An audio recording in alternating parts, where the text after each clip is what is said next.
Hello and welcome to the latest and greatest NeurotechSF Hack Night.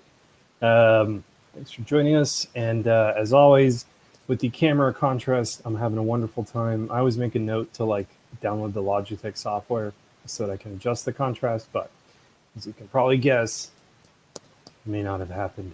All the same, other than the dark outline that you'll have to pretend is actually me. Welcome, and thanks for joining us. All right, so let's see here. Oh, excellent. Hey. I'm Larry. Larry. Yeah, this webcam here and this setup just kills me. Because I have the light behind me. Yeah.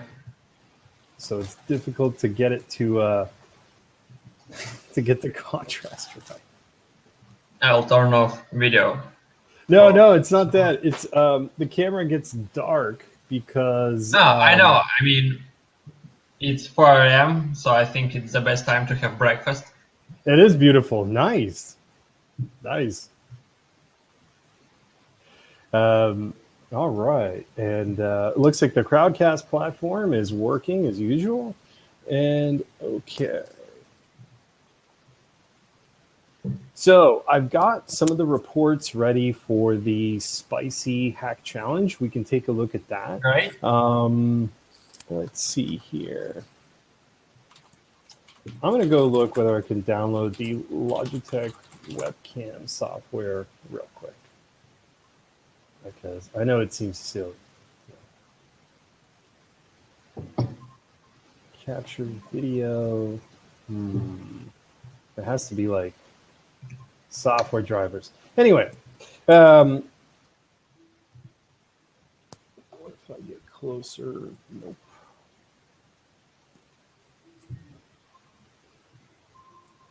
Good stuff. Okay.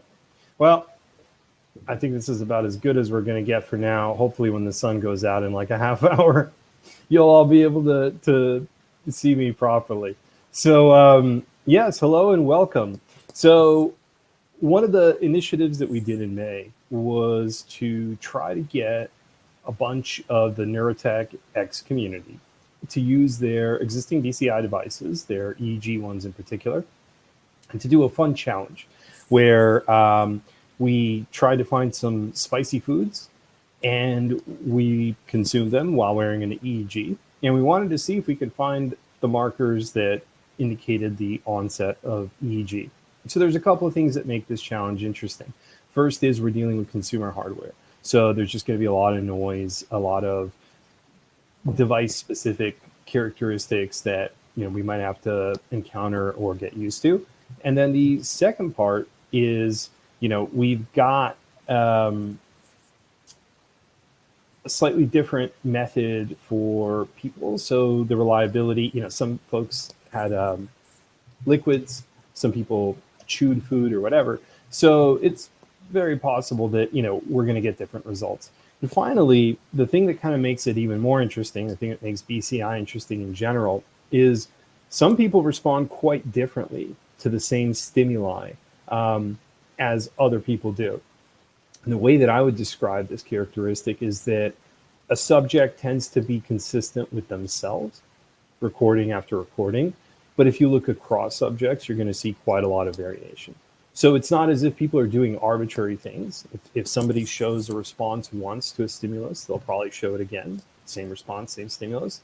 But someone else will show a different response consistently to that same stimulus. And that's where it gets interesting, right? What's the interpretation of why that response is consistently different?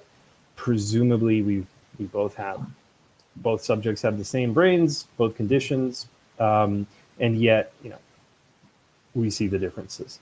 So those are the things that we're kind of working with. Now, there are a lot of tools to sort of collect and process EEG data. But in terms of interpreting and analyzing, it's kind of like the assumption is that you have some familiarity, you have some toolkit, you have some method that you're going to use.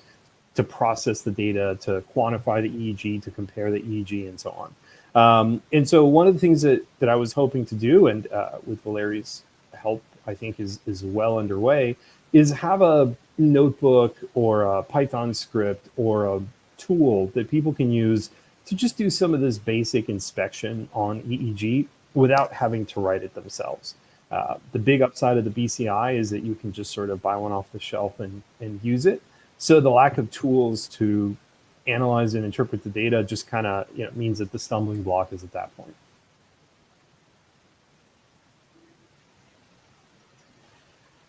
Okay, so in light of that, we collected a bunch of data, and I think one of the things that I would like to do on this hack night is try to look at the variations in the conditions.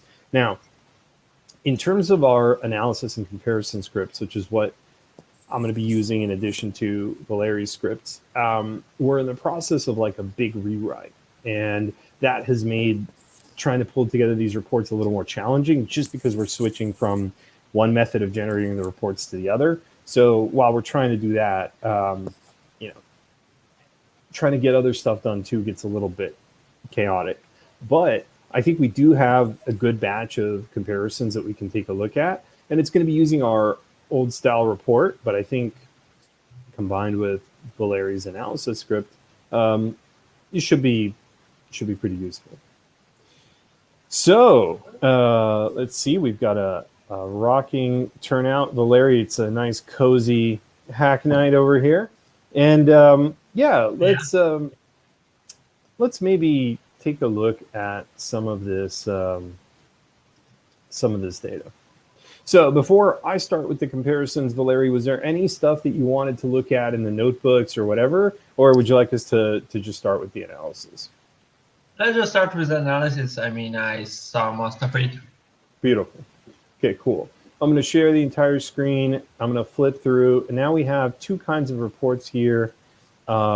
We have the regular reports and the comparison reports. I don't think we had the comparison reports before, so I'll try to show you both of these. So basically, when we generate these generic reports, these basic reports, the purpose of this is to try to, kind of like look at just the data by itself. So let's look at the two baseline conditions real quick. So I'm going to open this PDF. Then I'm going to open this baseline. And then we're going to have one more.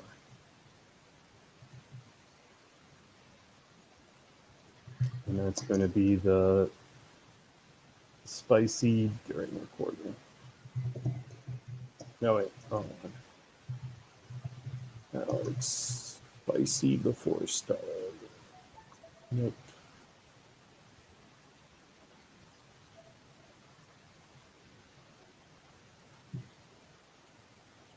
Okay, so we'll just do spicy before starting as a comparison. All right, so here is kind of like this. Oh, right. This is fake data for the pupil stuff because it was easier than rewriting the whole pipeline. Okay, so here's what we're looking at for like electrodes, power, etc. And let's try to see if we can describe what we're seeing. So in this view, we can see the PSD of all the channels on the Muse. So if we look at the front, they look pretty similar. And this is, we talked about this before, but I think this time we can kind of see it a little more easily because you can just kind of compare the two channels next to each other. So, AF7 and 8 look pretty similar with AF8 showing a little more activity. And TP9 and 10, we've got this gamma spike that's possibly AC harmonics or possibly legit. And let's see, we've got some theta alpha activity, but these look pretty similar, right? TP9 and 10 tend to have pretty good fits on the Muse, so you're not going to see as much variation in the signal there as you do with the front. But let's just say, I don't know, I think that, let's go with, I don't know, TP9 or 10, maybe they're interchangeable. So the next view is the FOOF view. And this is where basically you try to model the oscillatory activity, which is the section in red, rather than try to, look at the background noise. The assumption is the background noise, this blue dotted line, is simply not interesting, that it's the brain's native state when it's, not oscillating in a particular frequency or not, sending a particular signal. By the way, I just noticed that we don't have the YouTube stream, so that's terrible. But let's see if we can fix that for a moment on Crowdcast. I thought that we had updated to say multi-screens. Yes. Yes. Yes. All right. So, oh, howdy, Richard. And Chris. Hello.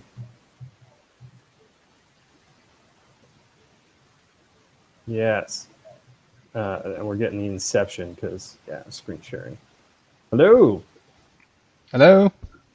Hey, Chris, thanks Hi. for joining. Yeah, it's a pleasure always. Cool. So we're basically just looking at the reports of the Spicy Challenge from May, and I'm just kind of walking through which comparisons we're going to be looking at. Richard, I do have your data in here as well, so we can take a look at it today if you like.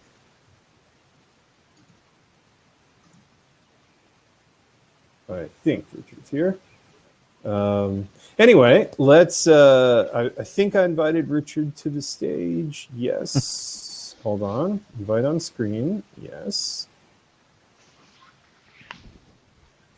All right. We're back. Howdy. Hello. Hello. All right. So let's take a look at these reports. So this is the first baseline condition. These are the 4 electrodes for the Muse, and let's kind of step through it. First thing you'll notice is that when we plot the FOOF plots in this, you can see that with the way the Muse electrodes are, the oscillatory activity in the front is significantly less than the oscillatory activity in the rear. And that's because of that reference electrode. So, but you can actually see it really clearly here in terms of the deviation above the dotted line, right? That's the amount of oscillatory signal that we're actually measuring. So with the front electrodes, very little. I mean, there is some, but not much. But on the TP9 and 10, you see quite a lot of theta activity, you see quite a lot of delta activity, and so on. So the TP9 and 10 electrodes on the Muse devices, which is what we were using for this challenge, just tend to have much better signal quality. Can you help me on this graph? Could you help me understand the x-axis a little more? Yes, it's in log space. So 0.8 inverse log is like 10, like one is 10 hertz. So this is like 10 hertz, and this is like 8 hertz, and this What's is like the full range, like 5 to 50? Yeah, I think 5 to 45, 1 to 45, something like that. What's the most notable thing on these graphs here? These are baseline conditions, so probably nothing. The rears are similar, the fronts are similar. The fronts don't have much signal, the rears have some. It looks like some delta and theta oscillations, but it's the baseline, so we wouldn't expect this to be interesting because, I'm just sitting here staring at the screen with my eyes open. That doesn't generate a lot of oscillations. So this is the FOOF display. This is the range of frequencies. Again, this is only going to be interesting in contrast. It's not going to be super, informative on its own. But you can see kind of the variations between the electrodes on what kind of graph is this called? These are a series of violin plots. Violin plot, cool. Mm-hmm. And so here you can see. What else? What other types of data use violin plots? You can use. These have gotten more popular than box plots lately, I think. So quite a few people use them, and it's kind of like, if you're trying to visualize the distribution, it's a good way to do that.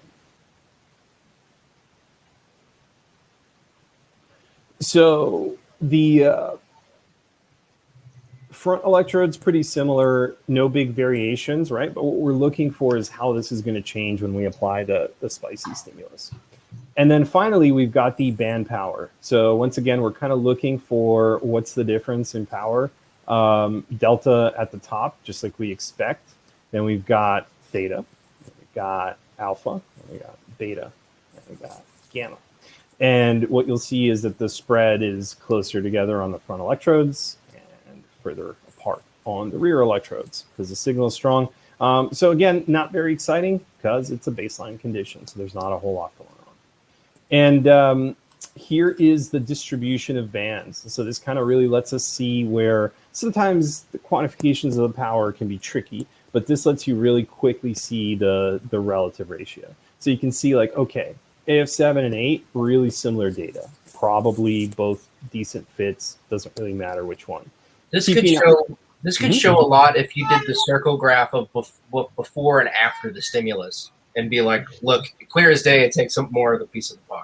Yeah, that's literally the report that we're working on now, which is where the before condition is going to be on the left and after condition is going to be on the right, and it's going to be a one-to-one list of all the electrodes. So we just have to redo the charts and the layout. But yeah, that's literally what we're working on this week, if you want. So great suggestion, Richard. I completely agree. Can I ask another basic question? Sure. What library or free, maybe open source resource are you using to make graphs? We use Seaborn. Can you type that out? Yes. 1 second.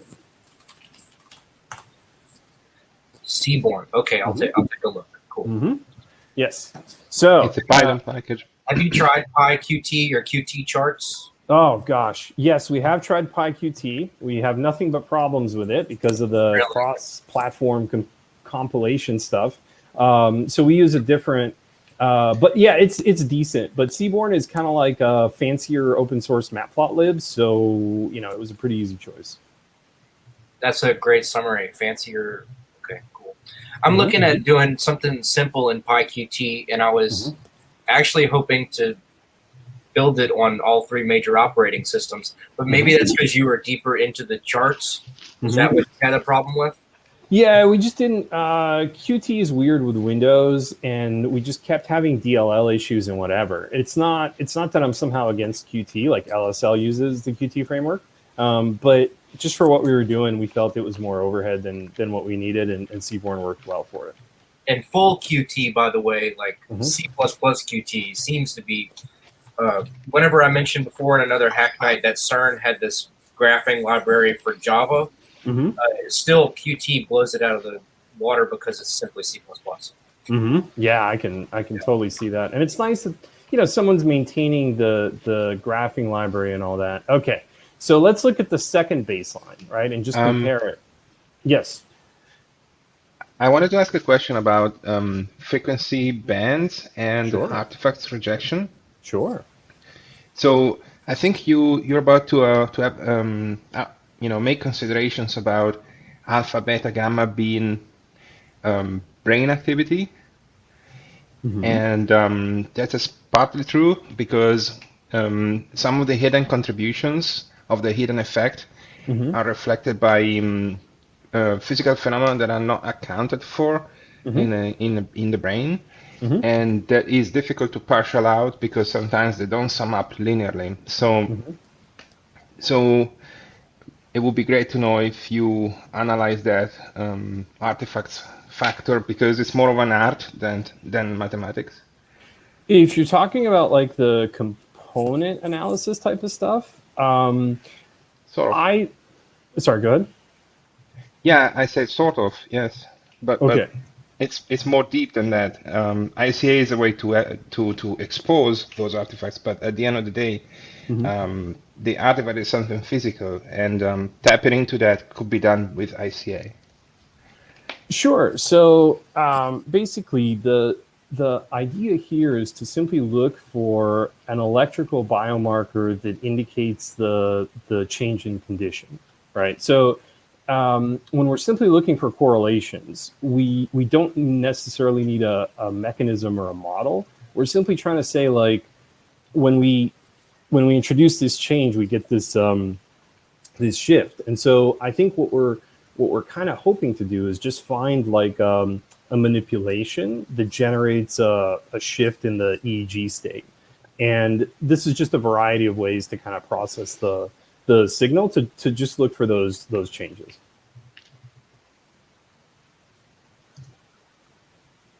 Definitely, yeah. But I think it's an excellent point. Like you can do short-term and long-term analysis. You can try to go for like trends and regressions and artifact decomposition. We kind of look at it more from the QEEG quantification side of things. And that's just the toolkit that we have. I would be very happy to rerun this data. It's on Git. Let me just show it for anybody who wants to. All right, so let's go. Right. This is the wrong. On the topic of ICA, I looked it up. So it's supposed to remove artifacts, but can you also use it? Like, let's say you want to isolate blinks and control a game with blinks. It's not really the best control, but Blinks can it work like from a really great standpoint, but like a use it standpoint? Blinks, for example, is a great point because it's a typical phenomenon from somewhere else than the brain, and it superimposes linearly at the electrical level because it's muscular activity versus, I don't know, brain activity. So it's easy to capture by the independent component analysis because it makes a linear decomposition of the EEG signal into component space to take out the blinks component. But it exists in the context of whenever you remove it, you could still see that signal and get a time stamp. When you remove it, it's gone. It's gone for phenomena that are linearly superimposed to the brain activity. It's really gone because they are physically decorrelated. I'm getting like, can you use something that's meant to remove something to detect it? Yeah. Okay. I think we're having two different conversations. Okay. Never mind. Don't worry about No. But there's a variety of ways to detect blinks. You can use a threshold system. You can use an ICA system. You can use a machine learning system, or you can even use some other criteria. But like finding blinks is not tough because of how reliable they are. So you can write pretty good detectors. And then the only question is like, what scheme do you want to use for your thing? Like if you were doing a Unity plugin, I would say like, a voltage threshold would be great. Like on your Muse, look for a sample drop of over 100 millivolts in like a certain time span, and you've got a blink. And then I Googled ICA blink detection, and yeah, I've got enough there to look into it. Thanks. And y'all told me it's possible, so cool. There's a lot to say about that, but briefly, all the ICA components analysis are offline analysis, the ones that I know. Right. And so a lot of the stuff that we do is kind of like online with like an offline afterpass. Right. So it's definitely, I would love, here's the data. If anybody wants to run these through like a more complex notebook, I would love that because it would be great to show people that ICA decomposition and the artifact removal and so on. So like if we could get a notebook out of that. Yeah. You should throw the challenge. Whoever invents the real-time ICA wins a prize in the hackathon. Paper in the chat. Found it. Somebody wrote, published on IEEE Explorer. Nice. Title is A Real-Time Processing Flow for ICA-Based EEG Acquisition with iBlink Artifact Elimination. Oh, interesting. 2013. Only 5 paper citations? I wish it had more. Maybe it did. Maybe it wasn't so good. Got lost in translation. So let's take a look at the comparison reports then, and just kind of like see how the signaling did change. So the 3 files that we're looking at are the first baseline, the second baseline, and then the the experimental condition. So these were pretty subtle in terms of differences. Here is, I think this, just not sure that I have the right file open. So give me a moment here because I'm kind of suspicious. Is this still sharing? Yeah, okay. So this is spicy. Okay, one second. Alex, baseline, eyes open 2. Yeah, so that's the one. It's the baseline eyes open 2 that, this is John Griff. Baseline 2, eyes open.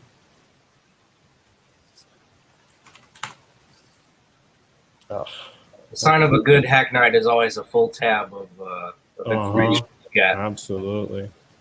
During hack night, during recording. Okay. There's eyes open 2 and during recording. Okay, cool.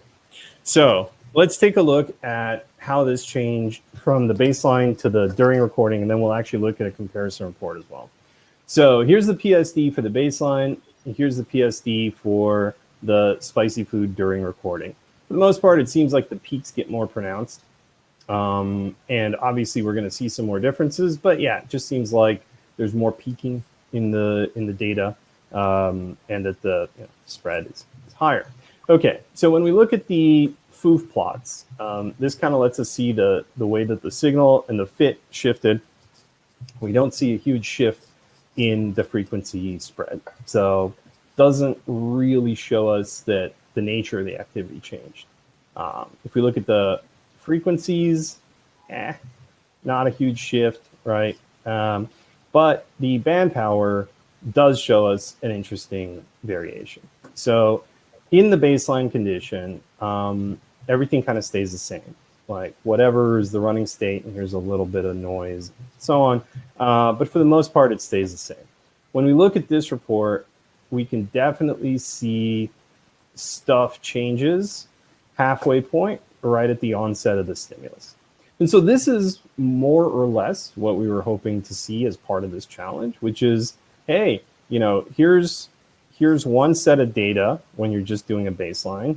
You eat some spicy food, you do get a response.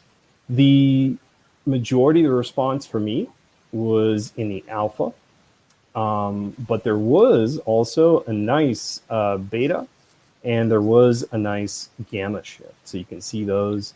But I saw in the this is a non-baseline. I saw the alpha going up and down, kind of like making a trough in the baseline too.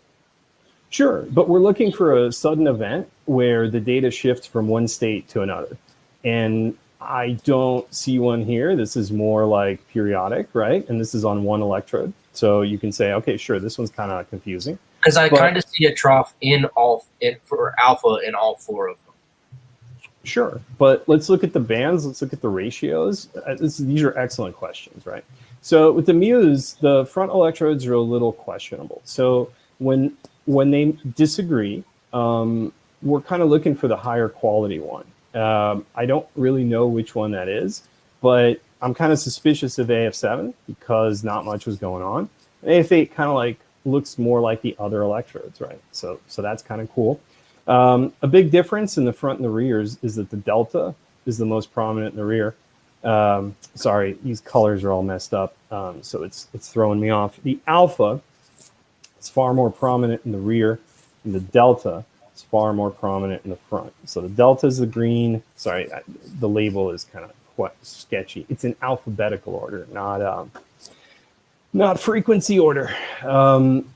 So here is the alpha activity on the baseline. Not a whole lot going on. It doesn't look like there's 2 major shifts. I mean, there's one period and another period, but it's not a sudden. There's no other bands that show the same shift, right?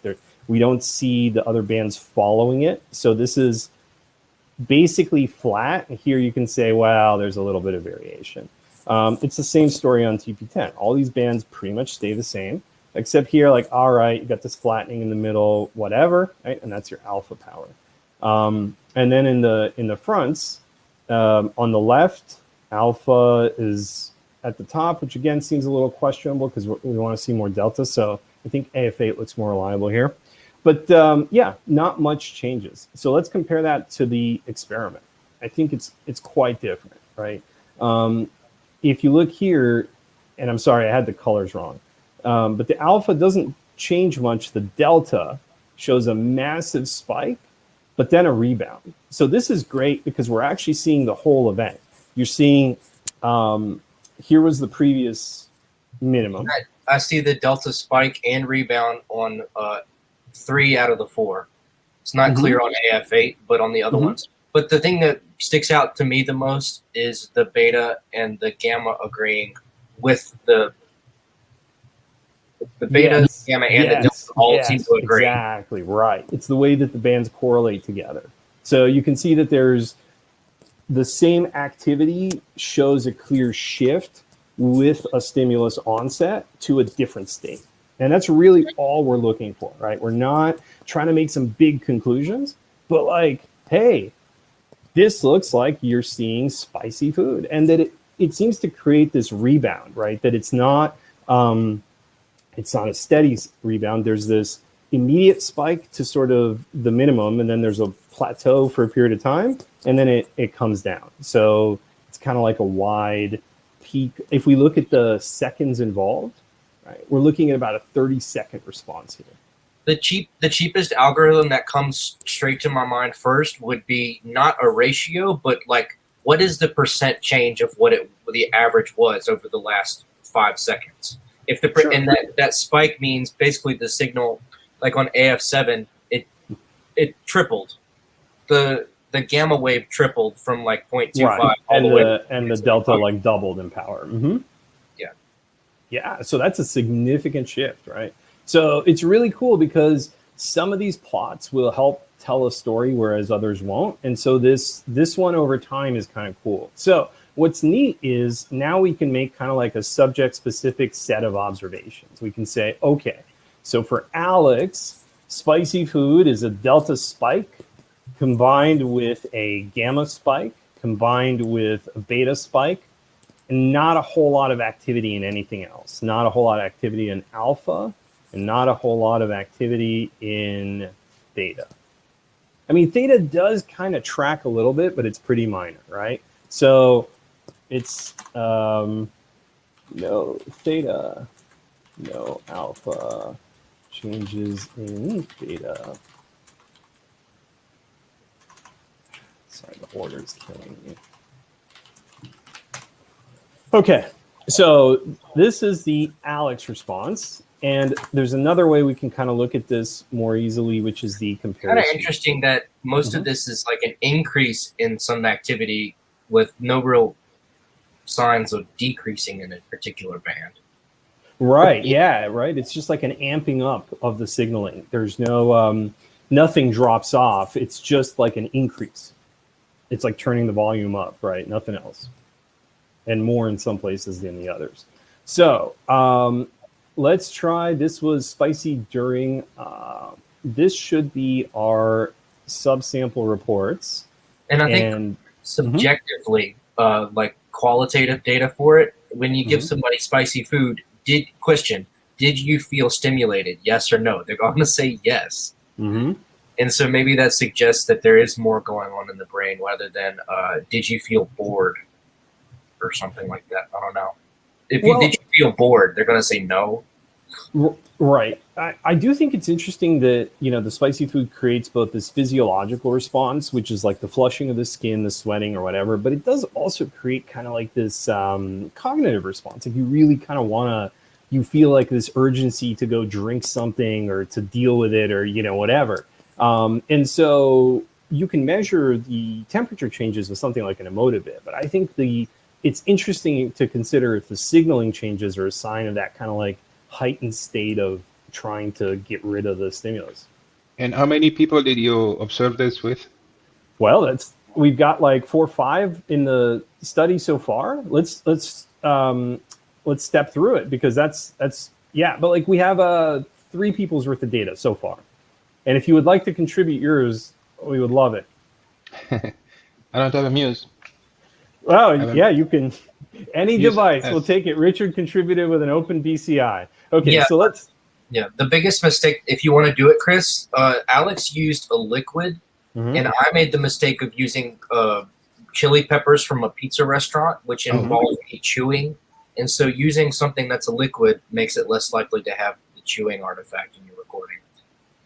I was interested in the data for now, Mm-hmm. and Excellent. I wanted to see if the phenomenon of alpha not budging Yeah. and Let's see it. So this is yeah.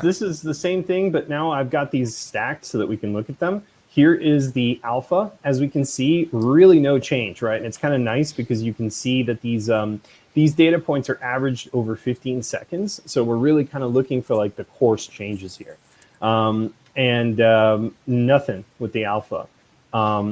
But the beta shows that spike. Right? This is the baseline is the blue condition, and the orange is the experimental. So we do see that beta. It jumps from 0.6 to 1.2, so it's doubling. And then this lasts 45 seconds.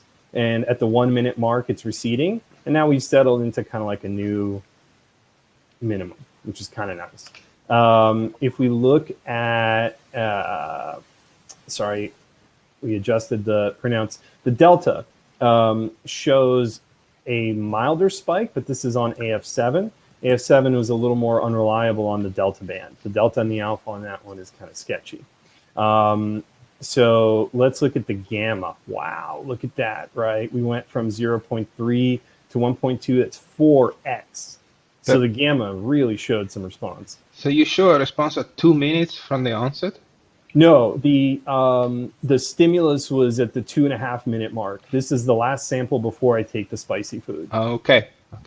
So we wanted to have half of it, the before and the after, clearly on the same plot. That was the idea. So when you see the big spike, that's the onset of the spicy. Mm-hmm.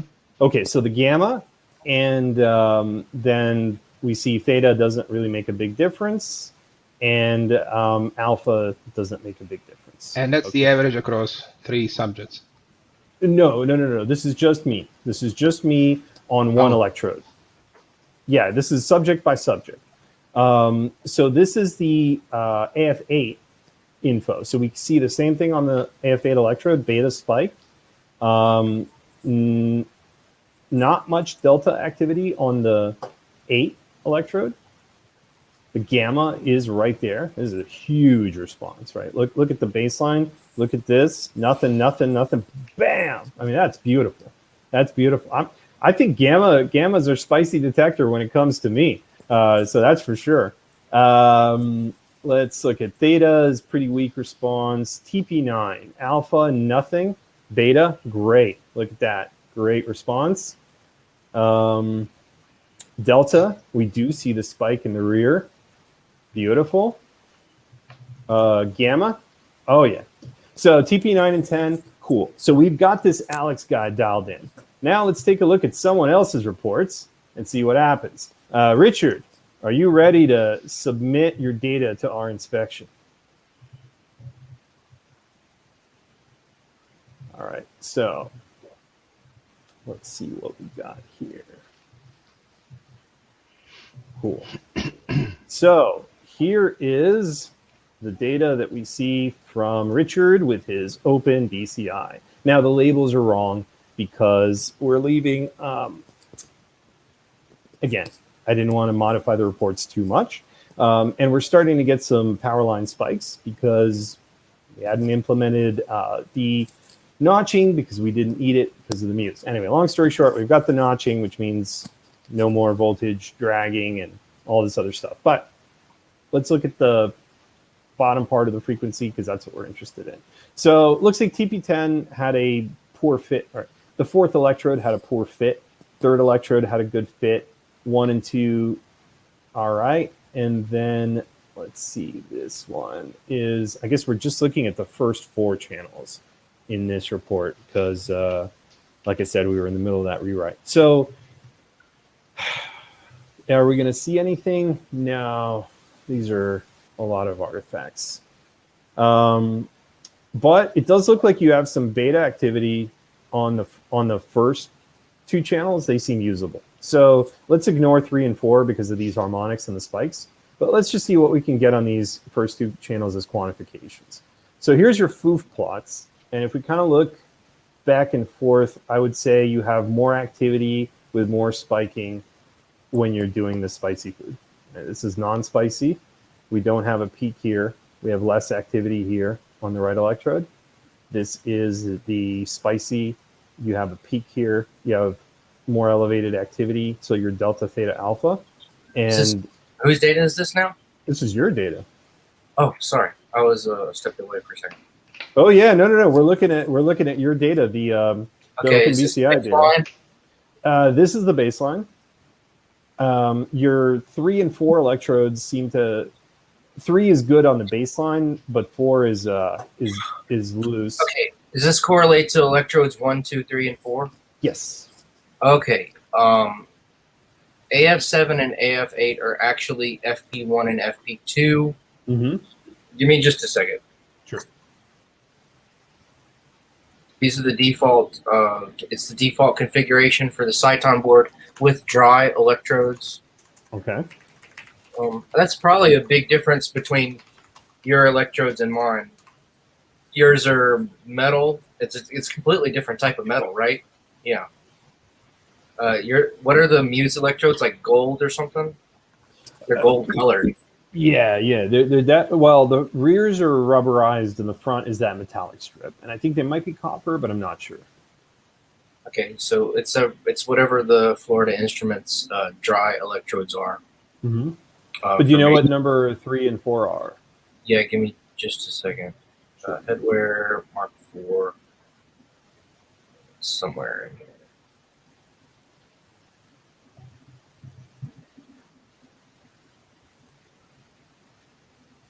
I think C3 and C4. All right. So your C3 seems semi-okay. C4 is bad fit. That's how I would describe these recordings. Okay. Yeah, because I have, look at my hair. Those Mm-hmm. connections are really usually pretty rough on me. Right. So So let's just look at the first two then. yeah, that's what I figure. I think the first two are going to be our best bet. So we see an increase in activity. You have your, this is your 1 hertz. This is like your 4 hertz. This is your 10 hertz. So this is all, delta, theta, low alpha type of thing. And here you've got not much activity, but with the spicy, you can see how much FP2 shows an increase. So, and then here you get a spike in like your delta theta right here. So yeah, definitely we see a shift in your power spectrum. Let's skip to the good stuff and look at the band power and see if we see any big changes. No, wow, that's quite different. Let's see what we got here. All right, so in your baseline, you've got this period of delta stuff in the middle. You've got this theta stuff in the middle. But for the most part, well, the rears are unreliable. It looks like there's some delta activity in the middle.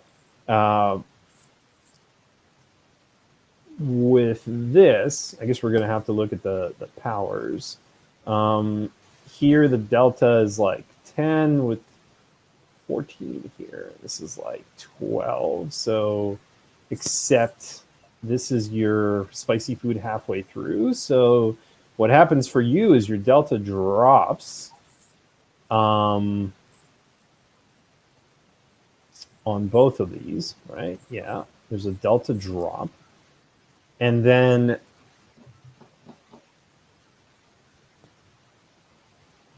like an onset, I'm guessing this is like an onset right here, right? Because this all follows. So your response is delta theta with a delta theta. That's really interesting.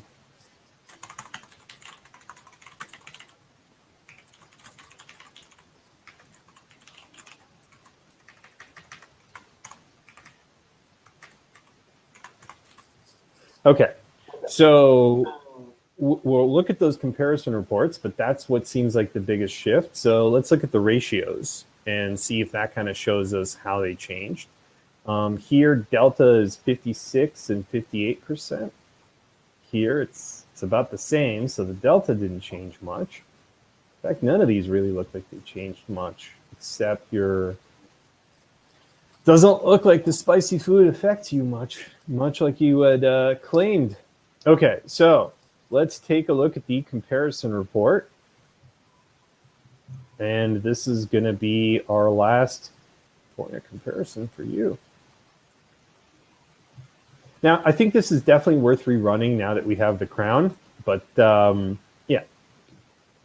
Well, I also have the active electrodes installed on my Ultra Cortex now, too. Oh, that's going to be nice. Yeah, we should definitely rerun these. It does look like if we compare these two charts, if I'm looking at the first electrode, the alpha shows an increase here that isn't present in the baseline.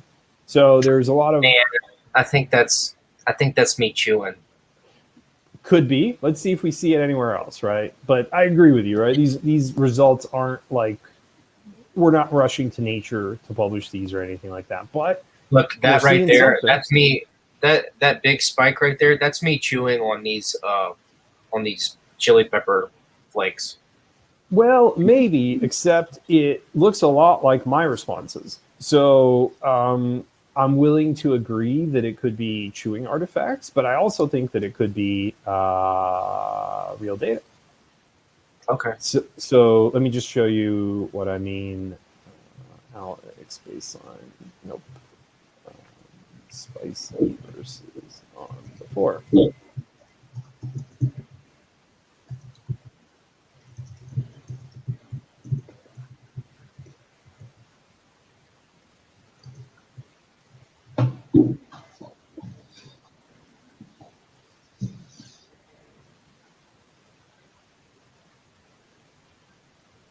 Oh, this is spicy before. This is not good.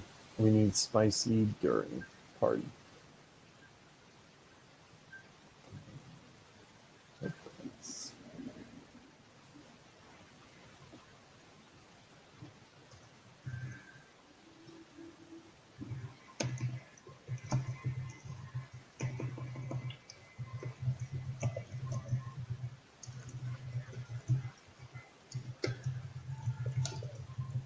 Okay, cool. So we've got it. So if you look kind of like at the way that my response looks, you'll see that it starts around the same point, 2 minutes. There's an initial spike. There's this period of whatever, and then it settles back in. I mean, I understand that we're suspicious about this, but it does look similar. And if anything, it looks like the drop-off for you is much more intense so that you experience the spiciness for a much shorter duration, about half the time that I do. And this is beta? Yes. 2/2. So in I so was saying 2/2. Yeah, 2 out of 2. We see a strong beta response. And then the other response that we got for Richard was, let's see, delta and theta, right? Let's look at these. in Louisiana, it's going to probably hit our brain, and then we settle into being comfortable with our mouth being on fire. Right, exactly. No, I can. Because we'll eat with crawfish that's really spicy. You eat that first crawfish, but then you don't really drink a beer, or if you're drinking milk with crawfish, you're not doing it right, because you actually want your mouth to remain on fire. Right. It's going to hit you at first, but then we just keep peeling. And that could go on for 30 to 45 minutes. Absolutely. So look at your gamma response, which is the one that I had the strongest. You have a huge gamma response as well. You start at 2.5 and you spike to 20. That's like an order of magnitude, right? Is this FP1? Yeah, this is FP1. This is your gamma power. And this is when you eat the spicy food. This is the blue is your baseline, the orange is your spicy food one. Isn't that pretty cool? So that tells me that kind of makes sense, because like I said, with the crawfish example, you would want to keep eating and keep your mouth on fire. So that stimulation of the spiciness, we kind of want to. Yeah, you would want to keep it at the plateau, right? Yeah, it's like that feeling of it dropping off is probably what's so noticeable. And I'm happy I can share this social. Socio, I don't know what the word is. What the intersection of how our brain waves respond to a cultural scenario. Yeah, right. I agree. I think this is really cool. So here is the beta response on the other electrode, right? So now this is your FP2. And we see the same thing. Look, you've got this big beta spike. So I'm definitely adding beta to this. And yeah, so we see this big spike in your beta, which is similar to me. Mine starts at 2, goes all the way up to 6. Yours starts at 5, goes to 30. So mine's 3x, yours is 6x. But your device is more sensitive, so it's going to capture more of the variation in the signal. Okay, so yeah, and then so delta, we're not seeing a big difference, but the gamma, absolutely. So you know what? I'm going to change these around, and I'm going to say beta, gamma are your big shifts compared to the two conditions. And do you have theta? Very little.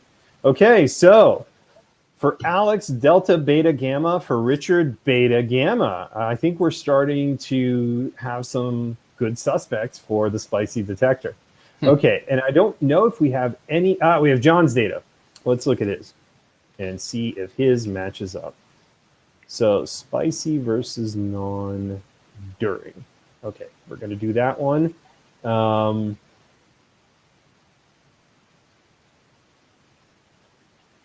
How do you time the experiment? Do you instruct people to, start chewing at 2.5 seconds, or do you have your own time scale and then you project the experiment onto your own time scale? Yeah, we were trying to keep it easy for people in the sense of like, just use some device. And so if you go on the Git, we've got a protocol.md.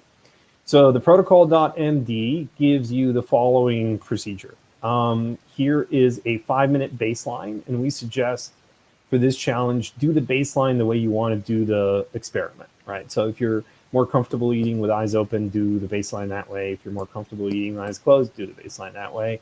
And we ask people to do the recording 2 ways. In the first one, they do a baseline, and then they start the recording right after they eat the spicy food. And then the second way is start the recording, wait 2.5 minutes, and then introduce the food.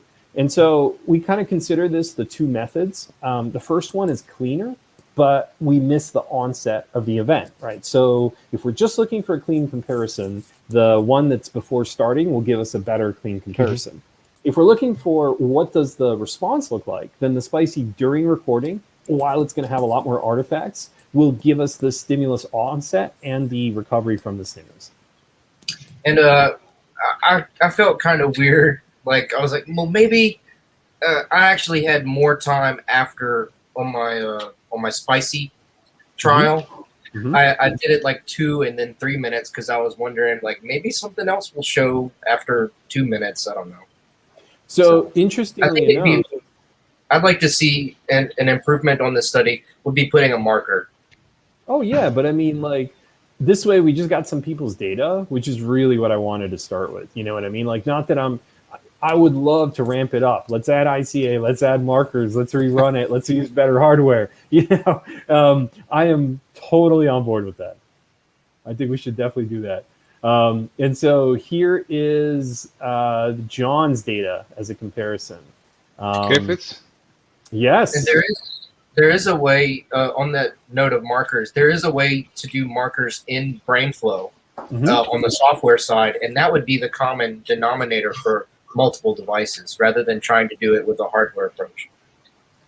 Yeah, I have a piece of client software that lets me generate an arbitrary marker whenever I want one. And recently, this is pretty cool, I got this thing called a Stream Deck. If you're familiar with these. Stop sharing for a second.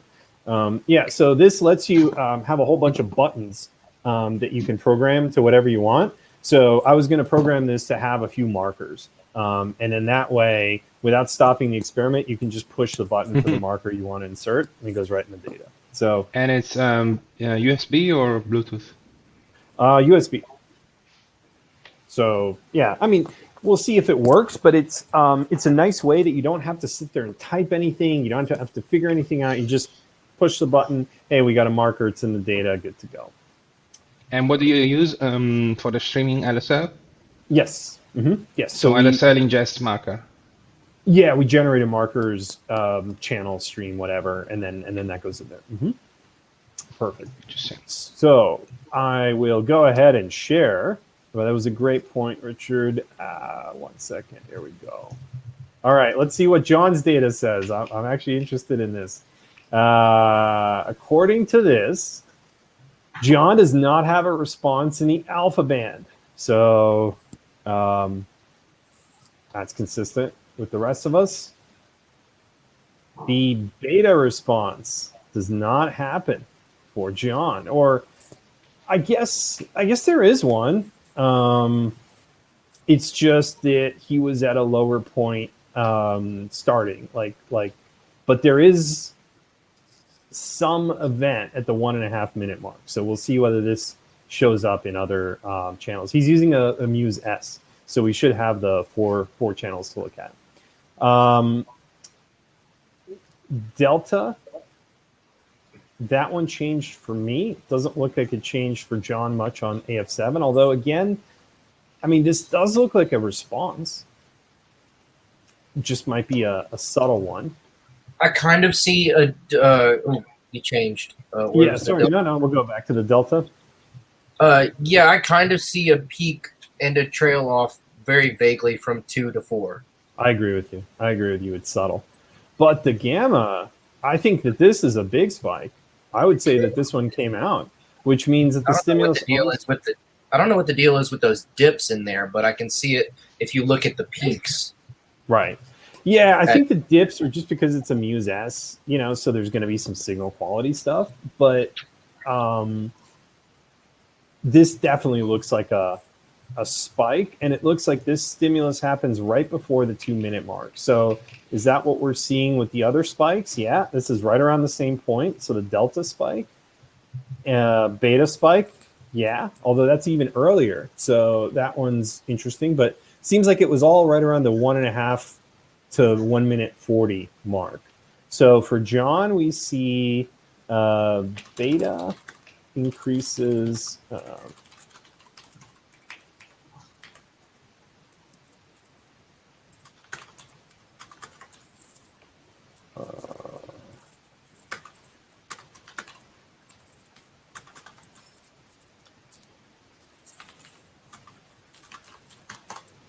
Okay, so for John, we go from 1 to 1.4. It's not a huge spike, but it's there. Delta is minor, but it's there again. I mean, we're doubling, right? We're going from 1 to 2 for. And if you look at the peaks, I see the lowest point at, I don't know what's up with 0 to 1. There's like those two peaks, but then there's the low point at 1.5. And then the peak at 2, and then it trails off all the way down to 4.5. Exactly. Like, yeah, this right here is that shape that we're looking for. This is that. I see a larger shape from 2 all the way to 4.5. Yeah, let's see whether it's there on the Gamma and the other ones, because it's interesting. Yep. It might be that John's having. He kept the spicy food in his mouth the whole time. It was a sauce, a chili sauce. So it seems like he might have experienced kind of like 3 cycles of spice intensity during that time. 3 spice cycles, as it were. Okay, so, and then we're going to say Gamma increases 2x. That seems highly probable because we're seeing it in multiple bands. Right? And multiple people. I think that's really interesting. Oh, John gets an alpha response, which is kind of interesting. Did he have one in... No, not on his TP7. Or, I'm sorry, AF7. But on AF8, I would say we see an alpha response for John. On beta, I'd say we see a response, although it's pretty mild. Delta, it's there, but it's I mean, it's there. It's there. You know, you spike up, you get these 2 cycles, and then you kind of go down and rebound and whatever. There is a structure from 2 to 4 minutes, Richard. That was a great observation. Gamma, yep. Once again, we've got this. So yeah, I think we can see very clearly like where John ingests, and his gamma is pretty mild on this one, on AF7 versus AF8. Let's look at TP9 and 10 and see if we're getting a better fit. TP9, mean alpha. Oh yeah, there's an alpha spike. And again, we're seeing this whole event from 2 to 4 minutes. So that seems consistent. Also, people frequencies for alpha and beta are different.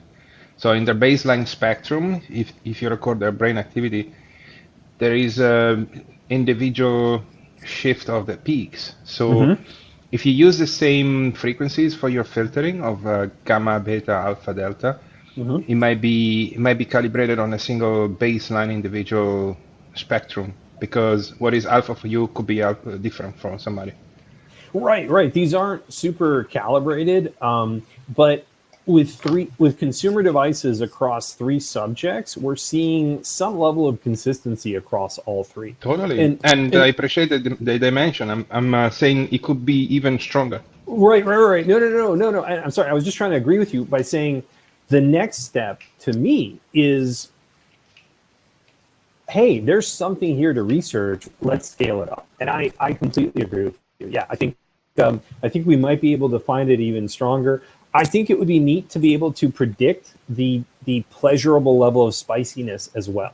In other words, if we get this to the point where we're administering a known dose and we can measure the quantity of the response, maybe we can predict, the level that you find enjoyable. I think that'd be kind of interesting too. Is there a provider, a supplier for North American spicy drops? There is on Amazon. It's called cayenne extract. It's I don't know. Can you see my screen? Yes. Yeah. Here. I'll let me drop it in chat. Is it in the protocol? Yes, but I didn't link the exact one. So, because I didn't want people to feel obligated to purchase it. It's the next level. Well, yes, but for next level, I would like to add the Fitbit on that experiment as well. I'm sorry, good Lord, not the Fitbit, the Emotibit, to get skin temperature and skin conductance as a correlate, also heart rate, because I would love to see if which of those 3 spikes in the same kind of like shape as the EEG data. Now, I really think we'll see temperature. I think we will see skin conductance, and I don't know about heart rate, but it would be interesting if you got a momentary increase. You definitely have a sympathetic response when you start sweating, right? So you might have some measurement of skin conductance that accounts for that. Absolutely. Welcome back, Richard. So this is, but I totally agree with you, right? We can make it much more robust. Like we can make subject-specific bands. We can standardize the administration. We can have a very specific timer, and we can have a more clear protocol of like what we're going to compare on which electrodes, whatever. I just think it's really neat that, we were able to kind of like find something with $300 devices and kind of like a very casual approach to the study. So yeah, the beta looks good. The gamma response on TP9 is really mild. So actually, it's interesting that on the Muse S, the difference in the electrodes is pretty pronounced. Like for the TP9 and TP10 electrodes, John is having a huge alpha spike and huge delta spike. So we never really looked at the occipital lobe. So I had actually 8 electrodes. Yes. And the 3 and 4 are typically the worst connected ones for me, just because of the way my hair is.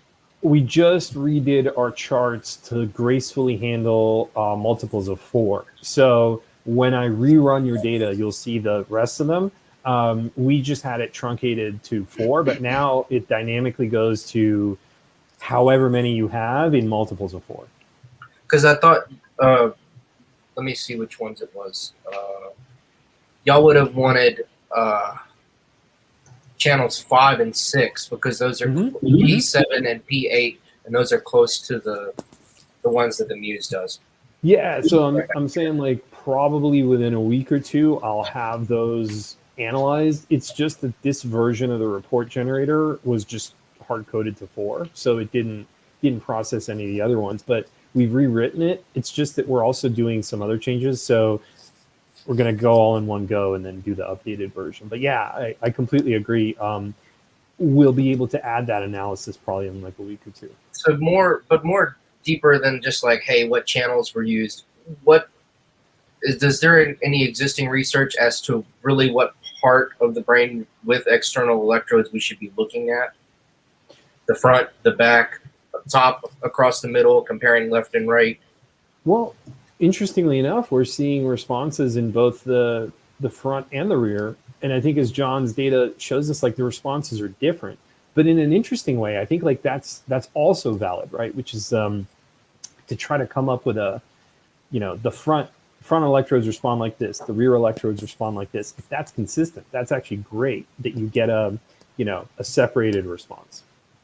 So in this case, it looks like the front alpha and delta doesn't show any change, but the rear does. So I think there's a little bit of a, how general do we want to make this, and how do we like select the criteria? But I think that there's definitely signal here that could be used to either write a classifier or to quantify the differences kind of like in a more robust way. Maybe places that we shouldn't look. I'm not really a neuroscientist. John would be better suited to chime in on this right now. But maybe not over the motor cortex. I mean, I kind of look at it like, you can That's also like just when you're prototyping, you can just put electrodes all over and look to see where you get good signal. You don't have to try to anticipate where the good signal is. You can like measure it, like experimentally. I think I remember hearing such things from Morgan when he was around. He would say they would use 128, 256 channel things, and they would find the electrode where your response is, and then design the detection algorithm around one spot. Because ultimately, like you can get precise like that, or you can deal with the imprecision. And I'm not trying to say like that's great. I'm saying that there is another method, which is similar to Alex Nee's approach with the divergence neuro, right? Which is, yeah, these devices are in consumer hands. Yeah, we don't have a clinical controlled environment, but we can get enough data clean enough that we can look at general trends, and we can track a subject over time, and we can look at their changes. That's it. And so I think with this, really, we're just trying to look for the same capability, which is let's find a change. Boom, here we go. So I know this is like a summary day, and so my takeaway from this is here's a simple question. Maybe if we were writing a paper, we're making a webcast. Right. Can we begin to see trends in spicy data with consumer electronics, or not consumer electronics, consumer available EEG devices? And I think that's a yes. It's a yes. I think we can begin to see trends if we make more controls and make minor improvements here and there. So Valeri, thanks for joining us tonight, and I hope it was a good breakfast. Any thoughts on the data so far, or your own interpretation or analysis? It's okay if you don't have any. I'm just checking with you. No, I actually agreed with you that we are looking for trends. I have a thought to try to apply some machine learning or something like that. Maybe it will give us some insights, though we have little data for that. Yeah, I was thinking we could try a classifier, although I don't really know that we have enough labels or conditions. Like, if we were trying to measure, like, did someone have spicy food? I guess I would try to design it around that 2-minute response and treat it kind of like a variation of the TUH seizure project where, okay, it's not a seizure per se, right? It's a 2-minute response, but in a sense, you're looking for a particular response.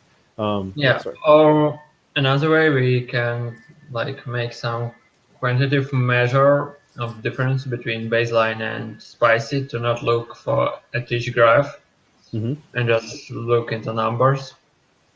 Yes, now that I think we can do. I don't know if these charts were updated to. Hold on a second, because I actually have the calculations. Let's say spicy. But what's your question, Alex? Is there an effect in the brain when you perceive spiciness? The question was like, can we find a response with consumer hardware? I know that sounds like really simplistic. Just simple. We know that the subjects are going to be different, but assuming someone was sitting at home and they just wanted to have their own responses, can they measure and find them and like document them? I think that's a yes. I think if you had them used. I think after 10, I think maybe a black box machine learning thing with a carefully picked classifier, somebody that knows about those things. After 10 trials, I'm sure it'll learn.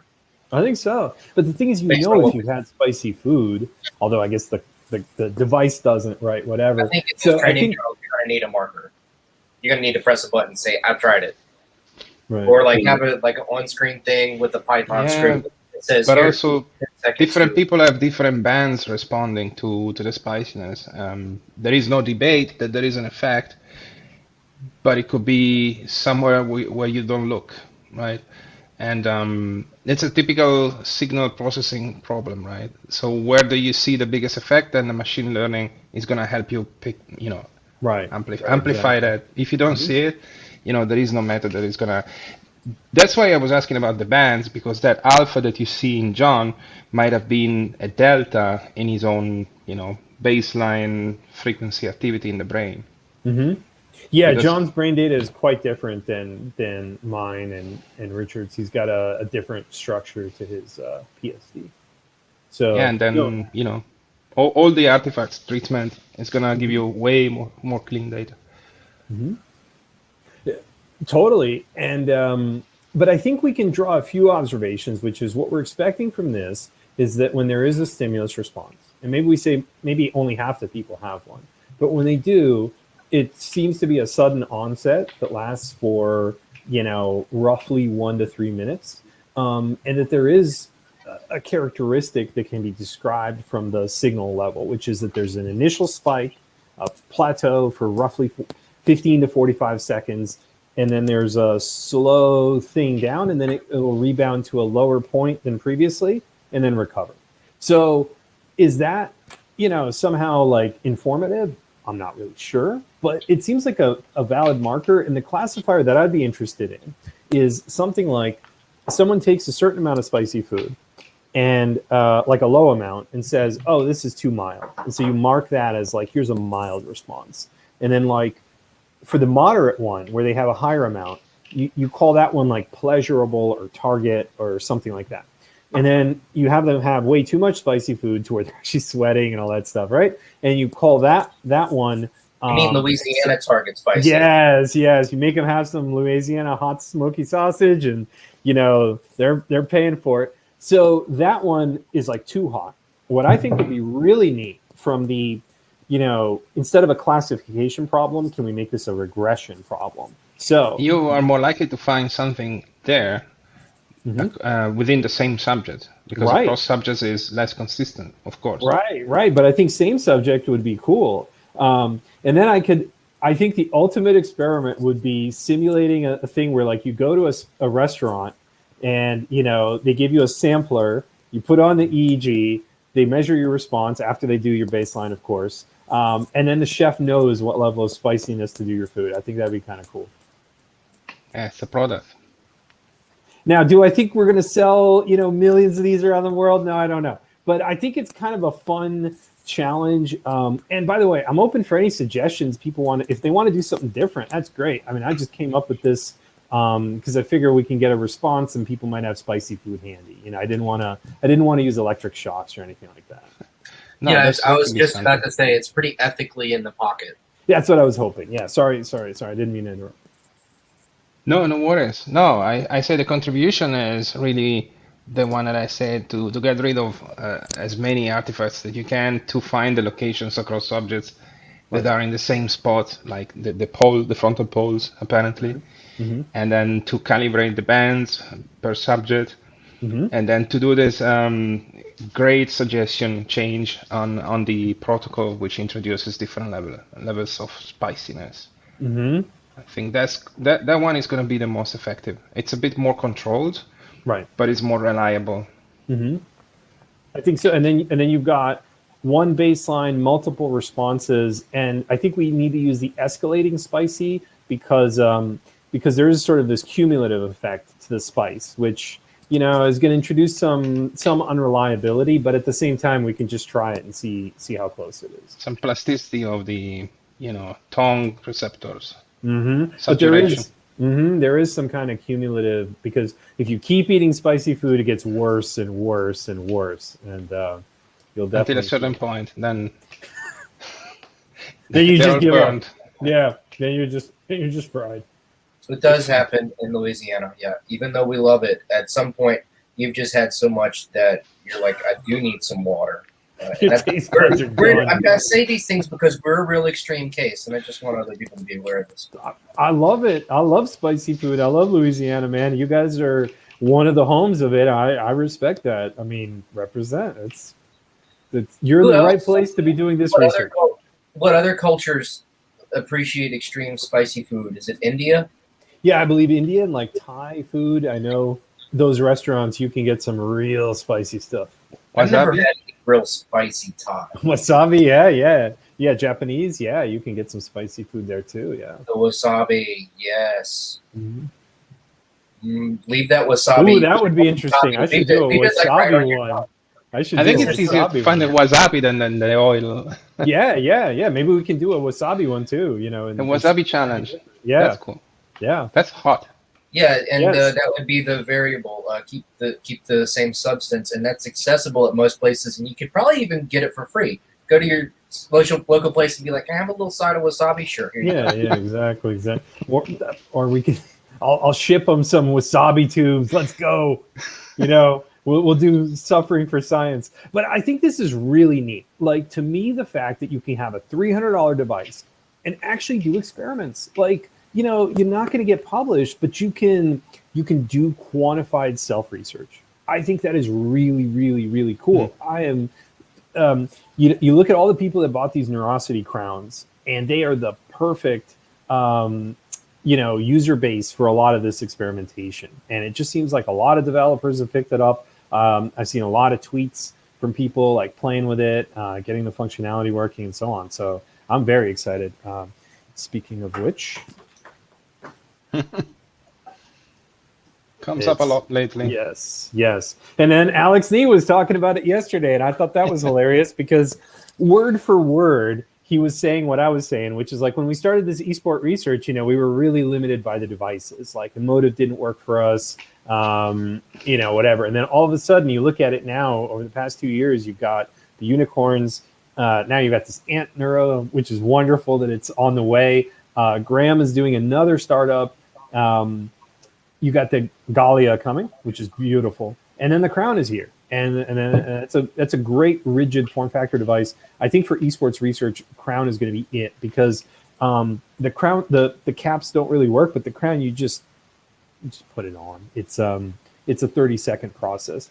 I do feel their fit and electrode quality stuff is a little. I'm looking forward to the improvements that they're going to have down the road.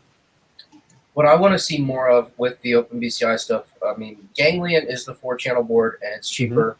But with the headband kit, it's really just introductory. That's why we mostly gear that towards like using it in a classroom just to educate people with that. I mean, if you really want the best signals, you should be using gold cups with paste. And OpenBCI offers that customization. But the really thing that I want to see more of is with the Cyton getting multiple types of signals. Right. You putting gold cups on the sides of the eyes, getting 4 up here, and then doing electrocardiogram at the same time. So speaking of which, Richard, is this appropriate that you would help me compile the Emotibit LSL framework thing on the Hack Night call, or no? Because I'm having a beast of a time trying to get that to compile. Emotibit team, Connected Future Labs, does collaborate with OpenBCI, but I am not necessarily part of that team. Well, I'm just trying to say, can you look at their instructions and tell me what I'm missing? Because hey man, I'm good at reading documentation. Okay. Well, no worries. Like I said before, maybe I said before we might need to look at their issues if they may have put something up or make a new issue on their GitHub. Right. I'll try to show you in 2 seconds what I'm talking about. Not the don't worry, I'm not going to do like the whole demo, but I've got time to do it now. Yeah, I'm sure. That's cool. Like, so here's the oscilloscope, and this part works normally. Like, everything works fine, and you'll see how like this window renders in the sense of like each of these tiles populate. Can I give a preface? Sean from Connected Future Labs has reached out to Andre on the BrainFlow Slack saying, hey, let's talk about how to integrate Emotibit with BrainFlow. And then once that happens, I can hopefully add it to the OpenBCI GUI. It should be pretty straightforward. Because there are already methods that exist in BrainFlow, like get EDA channels, get this channel. So it's basically just adding it as a board to BrainFlow, which has been done most recently by the Ant Neuro devices. And Chris found out, it's pretty straightforward. You follow the thing, and get the outputs from the board. The craziest thing that was really ever done with adding a board to BrainFlow, I think, was the OpenBCI Ganglion, simply due to the fact of this sucker. Right. This little BLED 112 dongle. But how is the Emotibit transferring data right now for you? Through Wi-Fi. Beautiful. Yeah, it's working great. Yeah. So all right, I think it's Wi-Fi. I guess it could be Bluetooth, but might be Bluetooth. But anyways, it can't possibly be as tough as the Ganglion thing. But anyways, let's get into it. Yeah, I think it's a Bluetooth because they have a system on chip with the antenna that looks very familiar. Well, I've got the Adafruit feather thing. Anyway, yeah. 1 second. Let me go grab. Okay, great. I can be a little more specific for posterity. The problem with this dongle was not that we couldn't find a Bluetooth library in C++. It was that we needed one that was open source license that would allow us to build it on every platform and work. And then once Andre found that, beautiful. I'll be back in 1 second with the Emotibit so that we can get it streaming, and I'll just show you what's up with the software package. I mean, I think it's just like a build error, but anyway, let's get into it. Yeah, the Adafruit Bluetooth is quite interesting. It has the Bluetooth 5 now with the Nordic developer. It's an ARM design, and their intellectual property, their business model is around developing IP for Bluetooth communication, which is very effective. They do it very effectively with the toolchain that they have at Nordic. And I think that's their core business. So I'm pretty positive Emotibit as Bluetooth. And the Bluetooth 5 is pretty powerful. We managed to push uninterrupted a lot of bits per second with that BLE5 data, 8 channels. So it's pretty good. Need to say the Ganglion connection with the Bluetooth, it's pretty solid. I can walk almost to the other side of the house, and I get less packet loss than with the Cyton. And Cyton is more of like a radio. And what's the highest frequency? 512? Yeah, look at that. What's Ganglion highest sampling. The All ganglion right. sampling rate is 200, but you can actually stack a Wi-Fi shield. That's what I use the now deprecated Yeah. Wi-Fi shield with, and it cranks this up to 1600. Wow. Yeah, the ADS, I think 1600. No, it's This is over ADS Wi-Fi. 1244. It does 200 over the BLED 112. All right. So you see the Emotibit working in here. You can see the AC is on because the humidity keeps dropping, which is actually pretty cool. You can for real see that these sensors work. Here's the accelerometer and the gyroscope. Right, I'm waving it around, and then they move. How many EEG sensors does he have? I mean, this 0. Yeah. This has 3 PPG sensors, an EDA sensor, a humidity sensor, accelerometer, gyro, mag, thermometer, and a temperature sensor. What's Is that mag? humidity? Oh, sorry. Yeah. Magnetometer? Yes. Oh, That's interesting. Is the humidity like external or against the skin? I'm just holding it in the air, and the AC is on, and the AC air tends to be very dry. So I meant like the humidity sensor is on the outside part of it, or is it supposed to be up against the skin? I don't know. I'm not sure where the humidity sensor is physically located, but I don't think it's measuring skin humidity. I think it's measuring like ambient humidity, maybe. So in the default build, there's no output list for LSL, and they kind of tell you this in the docs. But like, my first suggestion would be, hey, why don't you provide a build with everything enabled? Because I'll just download that one. But I understand, like, having is the it open modules. source? Yes, Maybe there is a way to do that. there is. I mean, There is a way to do that. But I'm saying, like, it'll probably help people if they don't have to compile their own stuff. I'll show you the process right now. Yeah, there's absolutely a thing. But so the tricky part is getting this working. Now, let's go to because I remember with Muse LSL and the Muse, it was possible to have the Muse 2 telemetries within the Yeah, I was visualizer. about to ask you what's the name of the repo so I can start looking at this. So it's here under github.com Emotibit and then OFX Emotibit. And that's the whole. That's supposed to be the GUI. No, this is where they make everything a little bit complicated. But like, yeah, the OFX Emotibit is the main merge of the Open Frameworks source code. So first off, OFX Emotibit is not yet compatible with 11.2, so you need to download this Open Frameworks release. Then you need to put these add-ons inside the add-ons folder, right? So this is like, if you want to build the stuff that's in that list but is not currently enabled, here is the process to do it. So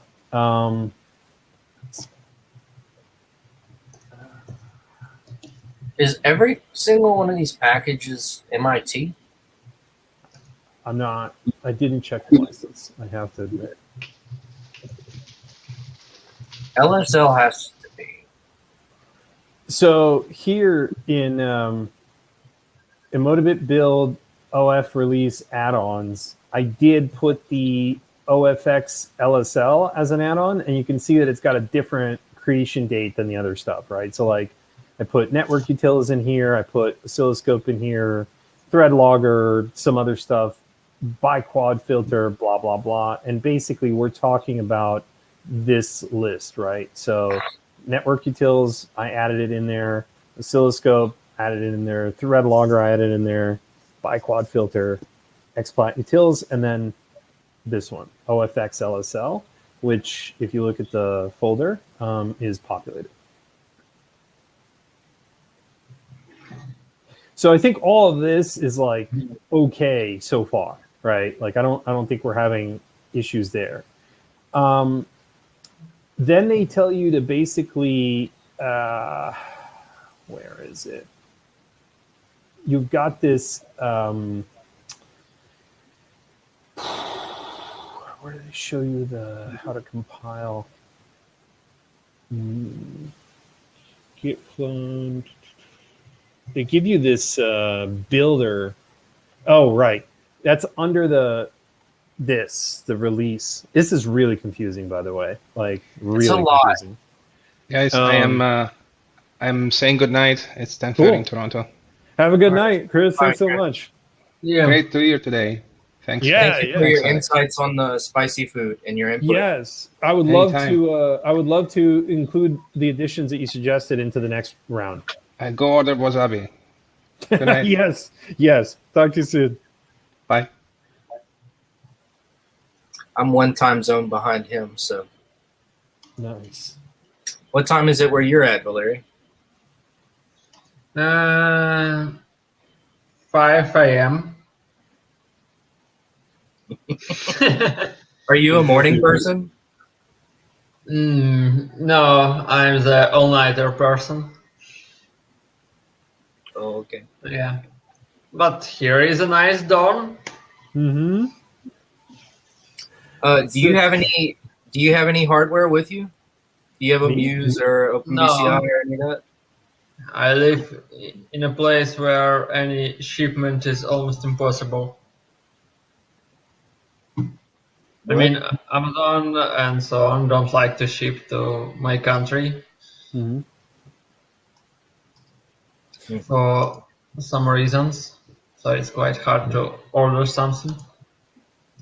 So they had this instruction. Hold on a second. Let me try to find the build instructions. But there's this tool, project generator. Okay, you can still see my screen, right? Did you have to build this app yourself? Yeah. So you have to go into download this project generator, and they have you go through this process. So what you do is you select a project, and then you have to pick all of these add-ons, and it doesn't tell you which ones you should select, but let's just say that I'm gonna install all of them because I want. Are we supposed to see your screen right now? It would be nice if it was sharing. Because I see Visual Studio mentioned.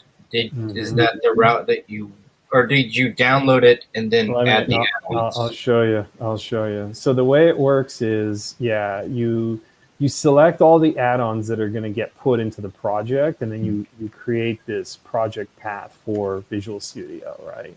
So what is this thing that's open right now?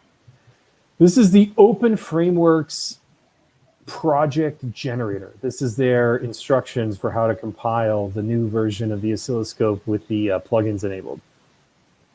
So you go to this Open Frameworks 11.0 release, and once you put all the Emotibit stuff in the add-ons folder, like they want you to make a OFX project out of it, and then that turns into a Visual Studio project that you can then compile.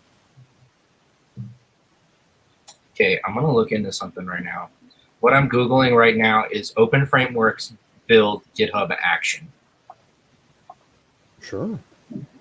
Because you're not going to control a GUI and build it and add these add-ons in the cloud, in CI/CD.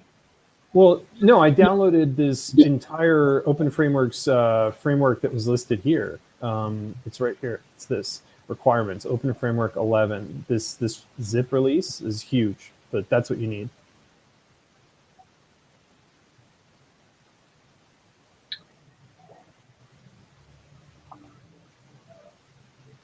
So basically, this is the thing you use to build, and then these are the plugins that you have to put into it. This is generic. This has nothing to do with open. This has nothing to do with Emotibit other than the fact that Emotibit is using it. And then, so they basically want you to recompile the Open Frameworks project oscilloscope with these plugins present. But there's an issue. Like this part of the process all works fine.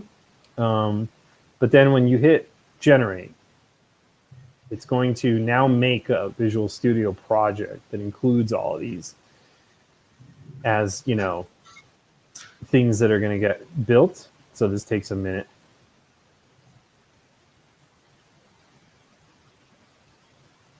Okay, so then you can say open in IDE, and you'll get it in Visual Studio. All right, and now we've got this whole thing up and running.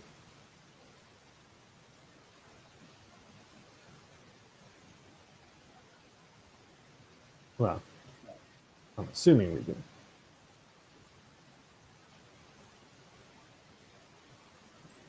Hey, sorry, chatting with my son for a second. Sure.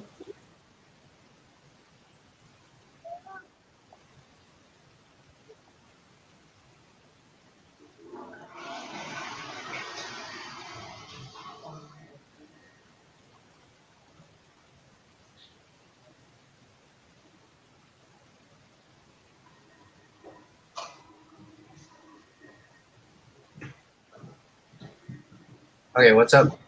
Cool. Okay, it So- opened Visual Studio.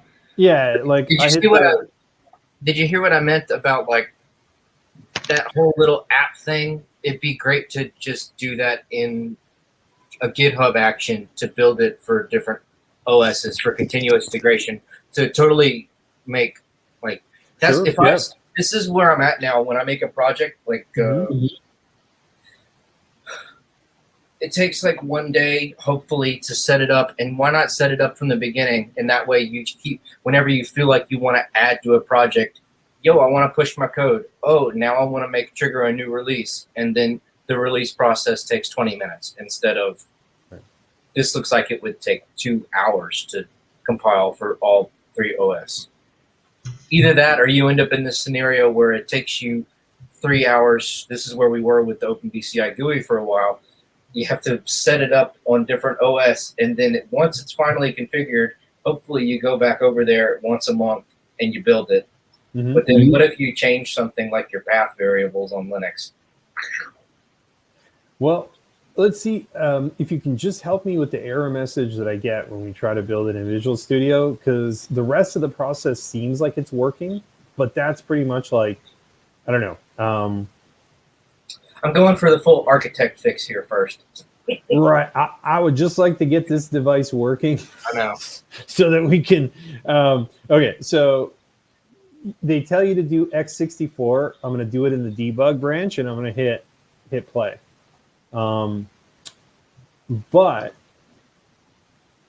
it will fail to compile with build errors, and I can't find any information on how to resolve the build errors. So I was thinking maybe you could help me, or just at least give me a sense of like, is this Start removing fixable? packages.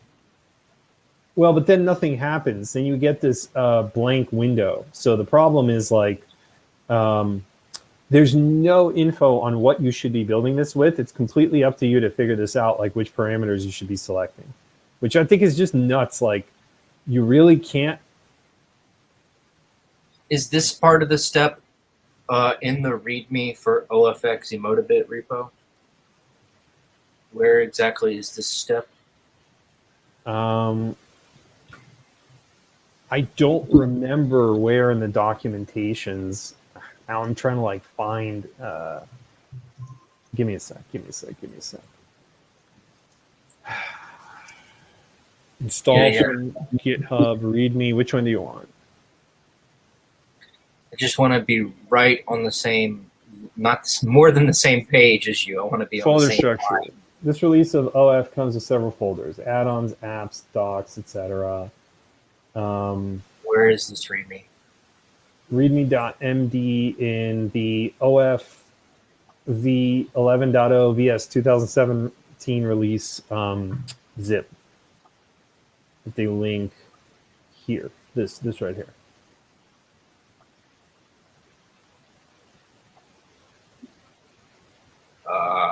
That's a little confusing. I just wish it was on GitHub. The whole thing is confusing, man. I don't know if they've actually had anyone successfully follow these instructions. I kind of doubt it. Well, I'm gonna just give them a break. They are in alpha, Mm-hmm. so let's. I'm I gonna think give them a break right there. Okay, hold on. We're not going to give you a precompiled build. We're just going to give you this labyrinthine process to do it yourself. Why? I don't know. Just we don't want to have a second release that has the options enabled. It just seems very silly to me.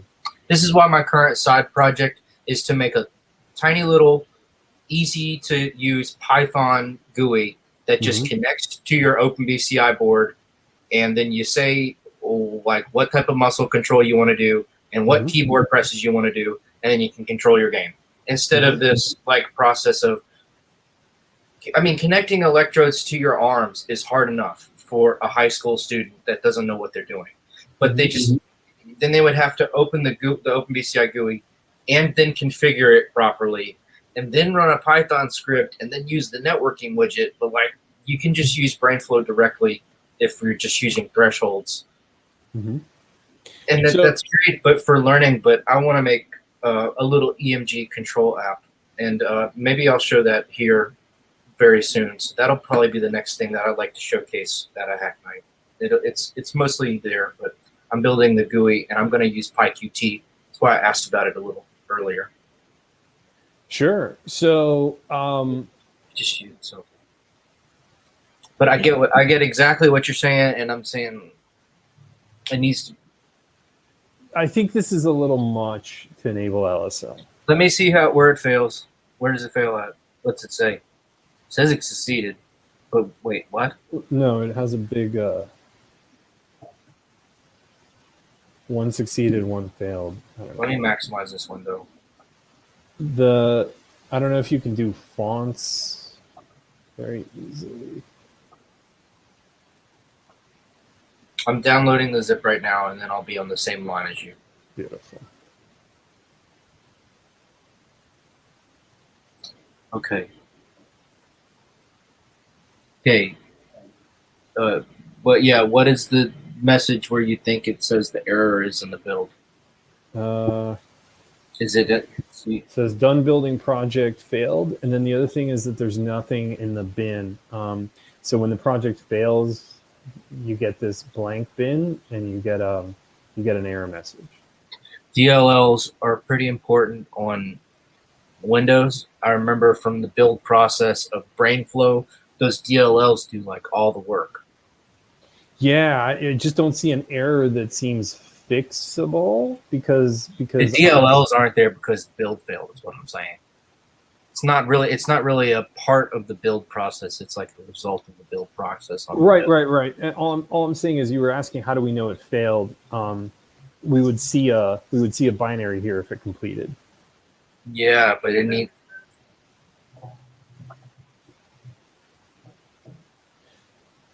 So the two ways that I've gotten this to respond, this little builder thing, all right, because that's what we're talking about, is it'll either build an app that does nothing because it doesn't connect to anything, it doesn't see anything, but it'll give you like a gray window. Like here, let's try this. Right. And I'm just gonna go with oscilloscope, LSL, network utils. What happens when you strip it down and do the like? I just want to see the graphs and no data. Does it build? What, like, so just oscilloscope? Yeah. Cool. So what happens in this case is it builds, but it doesn't display anything. So I'll show you that with that. That's a great starting point. Yeah, but it also doesn't get us. I'm on board with it too. I just wasn't sure how to get it actually populating data. Then I would go one. Golly, that's not any fun. Then I would go one package at a time. But really, in the build process and the VS Code, it should be giving you a failed on certain add-on. That's what I would expect. But right here, it failed because it didn't have XML settings.h. Cannot open include file. In oscilloscope. Mm-hmm. In an add-on. If you want the oscilloscope. If you don't want the oscilloscope, I don't think you get anything. I think you get a blank open frameworks window with no functionality at all. That's I know you don't think that's great, but that's great. Beautiful. Let's step through it. No, I'm ready. I'm ready. Saying, no. You show me how to leverage this great finding. No. It's just I don't even know this framework, man. It's just the science thing of adding one thing at a time and limiting variables. Yeah, no, and I went through all the permutations, and the two behaviors are either build something that doesn't render or it fails to build. And that's like it at the 10th plugin, it goes from building an empty box to failing to build. And that's the only two behaviors that I was able to get. But here we go. We got our gray window. It's good stuff. All right. Okay, so Open Frameworks is not broken. Cool. No, works good.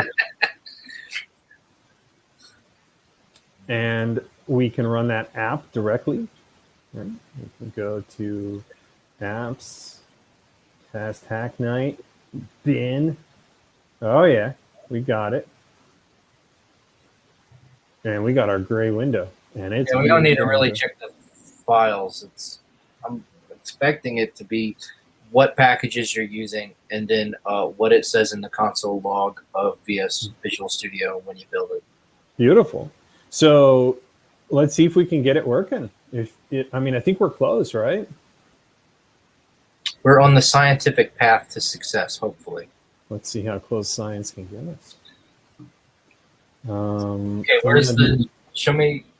So I've got the read open. Can you show me where it says to do XYZ in Visual Studio?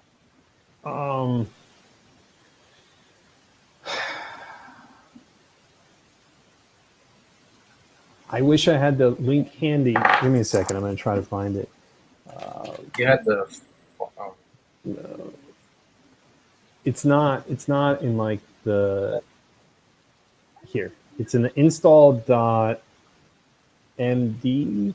Yes, install.md in the main release. Okay, got it. I'm opening that now. Okay. Open your new solution. Okay, I know what that means. Compile. Open your solution file and hit F5. That's the run button.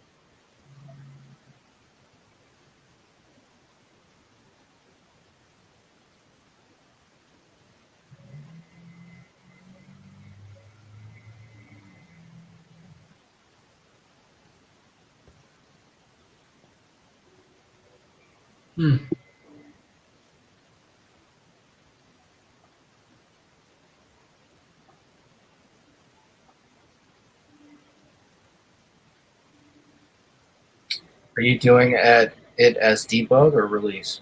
Debug.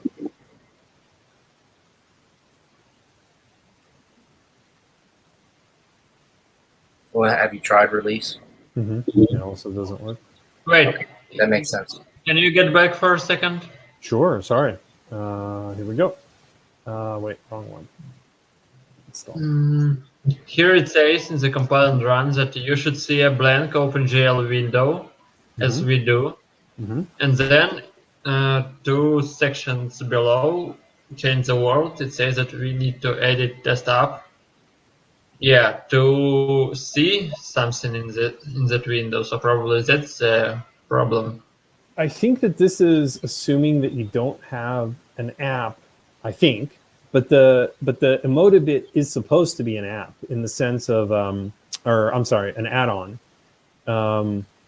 Like you're supposed to build the oscilloscope, which is here, and then I guess like you can have the GUI or the whatever. But if you build it successfully, you get this project right here. This is what it looks like if you get it to build. Okay, you have a point. So I think what my understanding, and this is not saying that it's correct because I don't seem to be able to get it to work. But let's say you would pick something like, Emotibit, you would pick oscilloscope, you would pick, I don't know, LSL. I think it wants XML settings. It's not going to build right without it. So you would find like the minimum parameters that the app needs to build. And my expectation was that if you built this, it would open like the oscilloscope.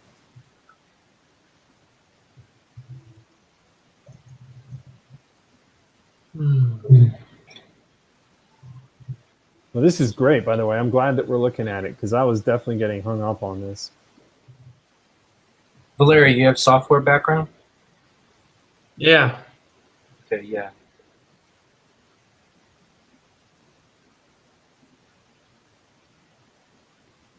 All right, so I'm running this with the 4 parameters that we just chose. And let's see whether it's going to compile. Negative. Okay, so it didn't like the oscilloscope module. You know, something seems to have failed. So that is an error. That that is a C++ error. Right, yeah. Probably try to look for error in the log. Like in the error list? No, it should be in the log because errors... Oh, sorry. Just tell me where to see. And now try Control F in this window. Should work. Great. Error. We should see where it leads us. No. Here, fatal error. Cannot open include file. Emotibit So it packet. doesn't have some sort of a yeah, file. We didn't pick it in the project, right? So it's got emotibit, but it's looking for what? Emotibit packet. So I'm guessing that might be in like network or network utils. So let's update. Okay, that's going to reload this project. We're going to say okay. And all right, do it all, man. And let's try compiling again. Cannot open emotibit packet.h include file. So I think it's going to fail on the same thing. Or is this emotibit packet thing? I don't see a whatever. No, cannot open emotibit packet.h.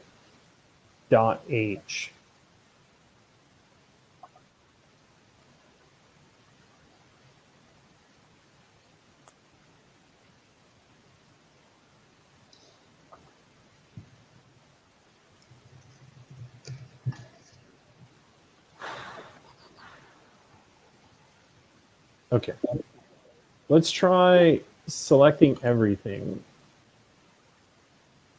and seeing which projects error out so that I can remove them, maybe. Or see if we get that same error message. Cannot open emotibit packet.h.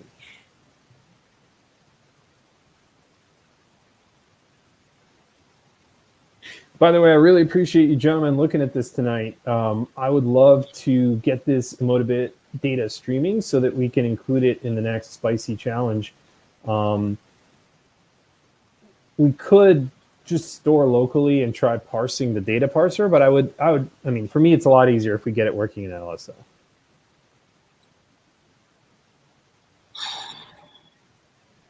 There is a lot of thought behind that sign.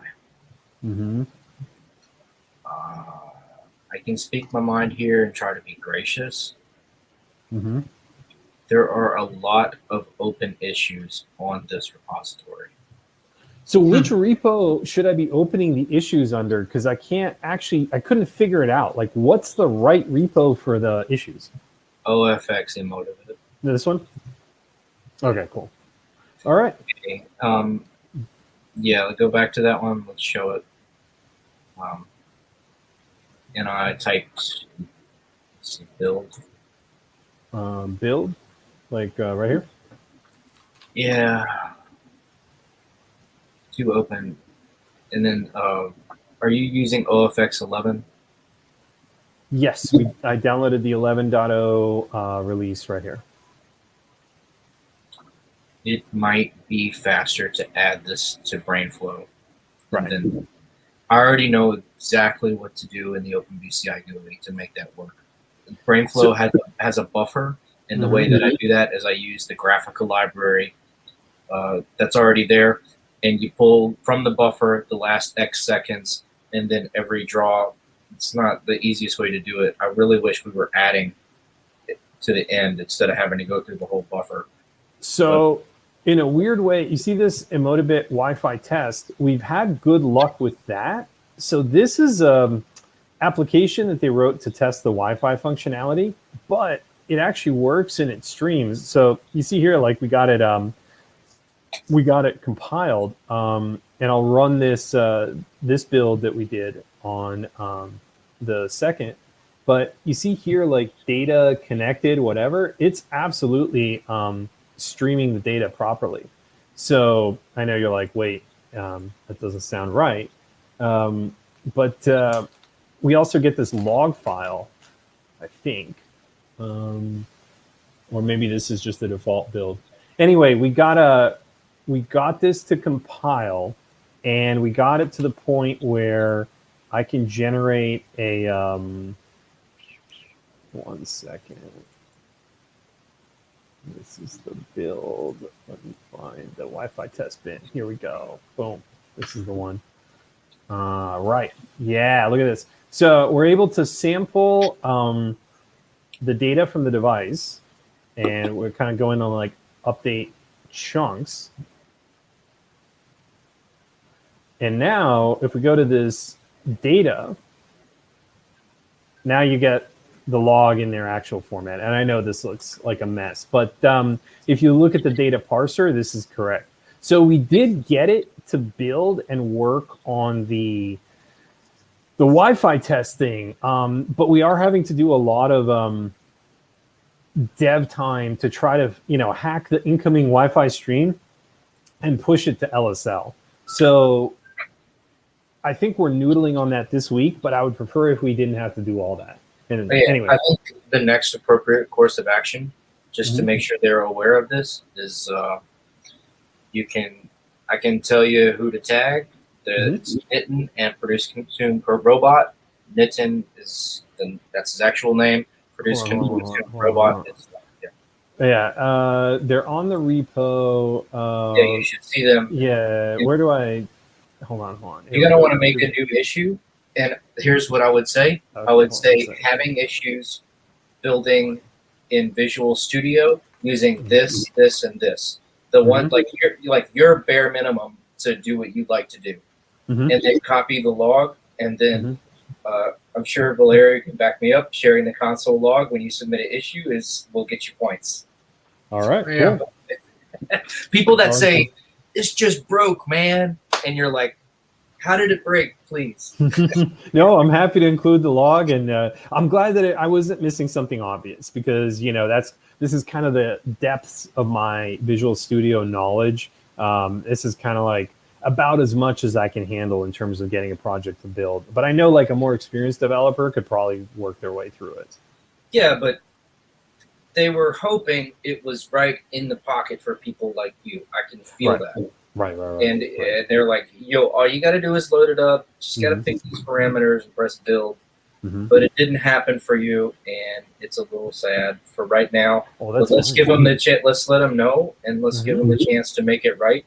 Since they, like I said before, they're in alpha. So the things have been shipping for 10 months. Yeah, they're not even shipping. They've been busy trying to procure parts in the pandemic. And May 2022. I mean, they're working hard. No, I totally get that. I just wanted to know, like, I'm not familiar with building stuff. So I was thinking like, hey, you can look at this and tell me if I'm making some obvious mistake, or there's some obvious error that I don't know how to handle, type of thing. But yeah, I'm happy to. I'll open the issue tomorrow, and I'll put it on the repo, and I'll tag those two gentlemen. Yeah, pick your minimum and include a screenshot of the packages that you want to build in that, and then share that full. Don't chop it. The full log. Sure. Yeah, I'll save the. I'll save the alpha file. Too long, but include that part that, like Valerie. Right. Anything that says something in and there was numbers in parentheses, and that usually points to what line. And it looked like there was some type of type conversion. Yeah, there was some type conversion error. Well, the lines about type conversion, I think, not important. That's not a problem. Yeah, it's same type, just one is without sign, another is with sign. Usually, it's not a problem. Mm-hmm. But I'm not. Don't misunderstand, Richard. It's not like I'm stressing about this in any way. What I was thinking is it would be nice to include the Emotibit data with the crown data for the spicy challenge. But it's okay if we just I'll do it again in a few days. I can have spicy food every freaking day, man. I could do this as many times as we need to until we have a result that we're happy with. So I'll spice it up for science. That is the whole reason that OpenBCI is happy to do the pre-sales for this, because it fits a pocket of data types that our current EEG sensors don't quite measure. I mean, they don't measure it. We can do ECG, we can do all this stuff, but skin temperature, EDA, and really the galvanic temperature. That's the one. That's the one that you want to see over the 30 seconds. Did this go up or did this go down? Absolutely. That's going to be the really good one, because I'm telling you, when I wear this, I did generate a pretty large response on my skin conductance. I tried to do something, it didn't work. I felt personally embarrassed, but then I was surprised. I looked at the scope and it was like spiking. I was like, holy hell. So I thought that was great. Share a test from Galia that I've seen people do in the test videos. Obviously, I can't share that, but right. They're like, oh, let's test the EDA, and they just like slap their inner thigh. Oh, wow. Okay, yeah. So that'll do it? A little physical pain? Holy moly. Yeah, I was like, really? Like, I didn't question it. I was just... I'm sure. Yeah, I'm sure it works. It lights up the galvanic skin response, I think. Yeah. So right now what we've been doing is that Wi-Fi test. And the reason, is like, because Wi-Fi is already better, we prefer Wi-Fi to Bluetooth in every scenario where we can. And let me just make a disclaimer if anybody watches it later. We're not recommending that you get Gilead just so you can slap yourself in the thigh and see that. But when you are testing, why not? You don't really have all day to like wait for a response. So you kind of like with electrodes in the ultra cortex, and you just want to like get your finger in there and like, okay, can I get some skin contact to reduce the impedance? I do that sometimes for those electrodes that are right here, and I have to like, But this is really cool. So we found 3 out of the 3 people showed a response. We saw different responses in John than we did in me and you. I think we should redo this study like one more time and keep adding to the data set, because I want to do it with the actives now. Exactly. More trials can only help. So if you can redo your trial, you don't have to do it right away. I'm just saying when you get a chance. And to make it easier, I could move my channels 1 through 4 to be using the ultra cortex to match what y'all are doing. No, it shouldn't matter. Like I said, the new report will allow us to go through all of them. It's just that one was hard coded to 4, but within a few days, I'll have one that iterates through as many as you have. It doesn't care. 4 through 16 or more, it'll gracefully do it. And then, I wanted to see the skin temperature, and I wanted to see the skin conductance. Those were the 2 that I thought would be interesting, along with heart rate potentially, but whatever, heart rate's always cool. I don't currently have a working Tobii eye tracker because I sent one to this research thing we were doing, and long story short. But in somewhere in the next few weeks, I'll be able to add pupil data as well to the experiment. For the spicy? Yeah. Oh, pupil dilation. Yeah, you'll be able to see how much my pupils dilate when I eat the spicy food. I want to see what the reaction is when you just see it. But see, this is what I think would be so cool. In the next 2-3 weeks, if we get this Emotibit working, we get the eye tracker going, we now have a full multimodal study, right? Because what you're talking about is eye data, EEG, 8-channel high quality off a crown, and you've got the full Emotibit data set. That's clinical research. I mean, not like to publish, but definitely to pilot. That's a legitimate level of quality. So I think like, wow, this is cool. The other thing that I think would be neat is I also have a unicorn. So I think it'd be fun to do a bake off in signal quality between the crown and the unicorn. And maybe include like the Ant Neuro stuff. Or gel? Well, it can be. It's either gel or dry. It's hybrid. You want the wet electrodes? I don't. I hate wet. I would use it dry because you don't even have much hair up there. Like it's not as. I know, but I hate it. I hate it. I can't stand it. No. For our application, we're always going to use dry in our esports studies. So I limit myself to dry because it's our like use case type of thing. But Chris has thought so much about dry versus wet versus hybrid. Chris has thought so much about that.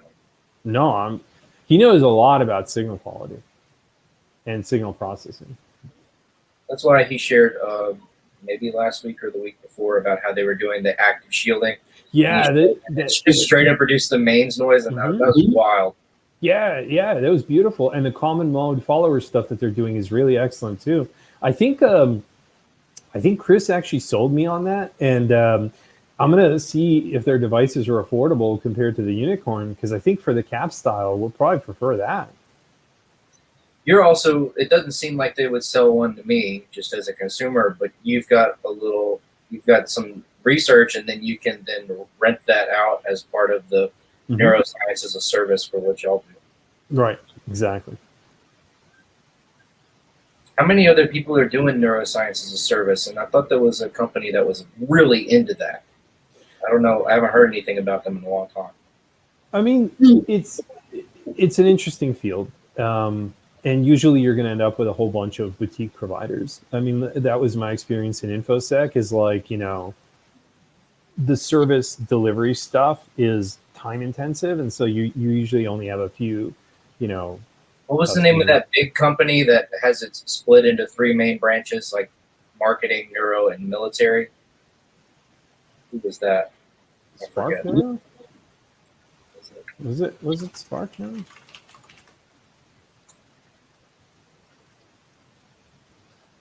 Yeah. Media, medical, and defense. Yeah, Spark Neurosense. These are the folks that made. They got a 65 mil valuation a year and a half ago. Yeah, and like Will Smith invested in them. Michael Eisner invested in them. A whole bunch of other big name investors. But they're apparently profitable and cash flow positive right now. And it's basically like, if you're going to run a commercial and you're going to spend like, I don't know, 2-3 mil on a Super Bowl buy, why not spend a few grand on a freaking neuromarketing evaluation, so that like if you have 3 commercials you can run and they show you which one's the most effective. I mean, you can still do your survey too. Right. And so they do this interesting thing where they have like 15 people in a movie theater in New York or wherever they are. And then the company sends them a movie or a commercial, and they charge them a lot of money, and all they do is give them like this one's better than that one. And I'm like, holy heck. So as a business, they found the lucrative side, which was the marketing, but I never was interested in the marketing. So they're welcome to it. I don't want to manipulate people into buying stuff. I want to help game developers make more fun games. I think that's a really cool challenge. If I'm going to give an update, like I said, I might in the future, once I get the EMG app running, and I'm gonna I made a free Pong game called peacepong.com, and I made it using Unity with WebGL, and I heard from Andre, and I tried it myself. I tried to put BrainFlow in Unity project and then run BrainFlow and connect to a board in WebGL through a browser, and there are limitations on that. And I asked Andre, and he says it's not going to work right now. And so the approach that I'm going now is I made the free Pong game, no ads, no nothing. I told people at work, like, you want to chill and play some Pong, go to peacepong.com, no frills. And that's how I want to keep it. It cost me the price of the domain name, $12 a year at Google. And So what I'm going to do is keep that and then just have this thin Python app that you just open that and then run the Pong in the web browser. You don't have to download anything except for the Python app. And then all you really have to worry about is connecting the electrodes. And that's how I'm going to make it. That's hopefully how I want to make it more accessible to something like high school students, to just say, I can control this game with my muscles. And then it's small enough that you install it, and easy enough that the only variable that changes between two students taking turns is reattaching the electrodes in the same way. And that's science. Right. It's Yeah, variable. the EMG. You don't have to, That sounds like a very valid method. Yeah, what I don't want is saying you have to open the GUI, you have to, because the OpenBCI GUI is like for people that are just getting started to check their signals, and then you want to quick prototype something using like one of the networking protocols in one data type. Once you get into trying to stream multiple data types, which I just found an error this week, and it'll be fixed in the next version, maybe you should be collecting your data with the app and then using BrainFlow data filters and other BrainFlow metrics to get your band powers and your focus metric rather than, does that make sense? Instead of using 3 pieces of software, why not just use one? Have you used BrainFlow, Valerie? Nope. What are you using where you're at to fiddle with data and biosensing? Pure Python code. That's something I'm more familiar with. You said VR? Oh. No, I said that pure code on Python. So I think Valeri is looking to experiment with EEG signals in the future, but he hasn't had access to a device. And so he's like in our hack nights to just get familiar with like EEG signal processing, what different devices look like, the artifacts and stuff like that. You want to see the magic code that makes Valeri sad? Here it is. The BrainFlow to LSL prototyping. It actually works great. So this is how we do the crown, this all works perfect. And then this is the dictionary that we build for the channels. And then here is where we're kind of like, this is our fun comedy dev UID. And this is where we define all the stuff. So this is where you explicitly define the channel count, the nominal sample rate, the format, the data type, whatever. Here's where you do the channel labels. So that public?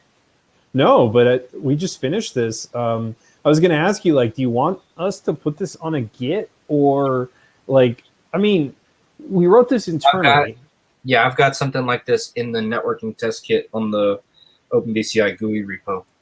But like this works for what we need it to do, which is push stuff to LSL. My question is, do you want us to like try to make this available, or does it not? Like, I guess for our purposes, this is sufficient. Like this solves the problem that we need, which is we can take anything from BrainFlow and push it to LSL. And I'm just like, the hardest part about doing those 2 pieces of code is the extra information that the LSL stream has, and doing that in an organized way and having nice comments that other people can modify and understand. Right. And that's what I mean. We didn't write it to be maintained. We just slapped together some stuff with no comments, which I think you can see. I thought I saw a lot of comments. Well, some. But yeah. So select BrainFlow board, get some info. The set up LSL stream. That's about it. That's our comments. I'm no longer afraid to push things to open source, but maybe if. Oh, I don't care at all. My question is, should we just dump this on a repo and make it public? Because I'm fine with doing that, but that's about as much as I'm willing to do in terms of effort. I don't know if that sounds mean. I'm happy to throw this on a repo if that helps people. And if it needs a bunch of work to be usable for other people, then maybe not. One question. Why not? Why not do the extra work? You do it. Oh no, I mean I'm happy to throw it on there. I mean I'm just saying like our repo is not where people would go for like a wrapper for a BrainFlow. So I'm just not really sure like to try to make it I findable. wouldn't Like push it if you're concerned that, like, me personally, I wouldn't push it and then put a bunch of links in the OpenBCI docs if I think I messed it up and nobody else reviewed it. well, that's my point. Is I haven't.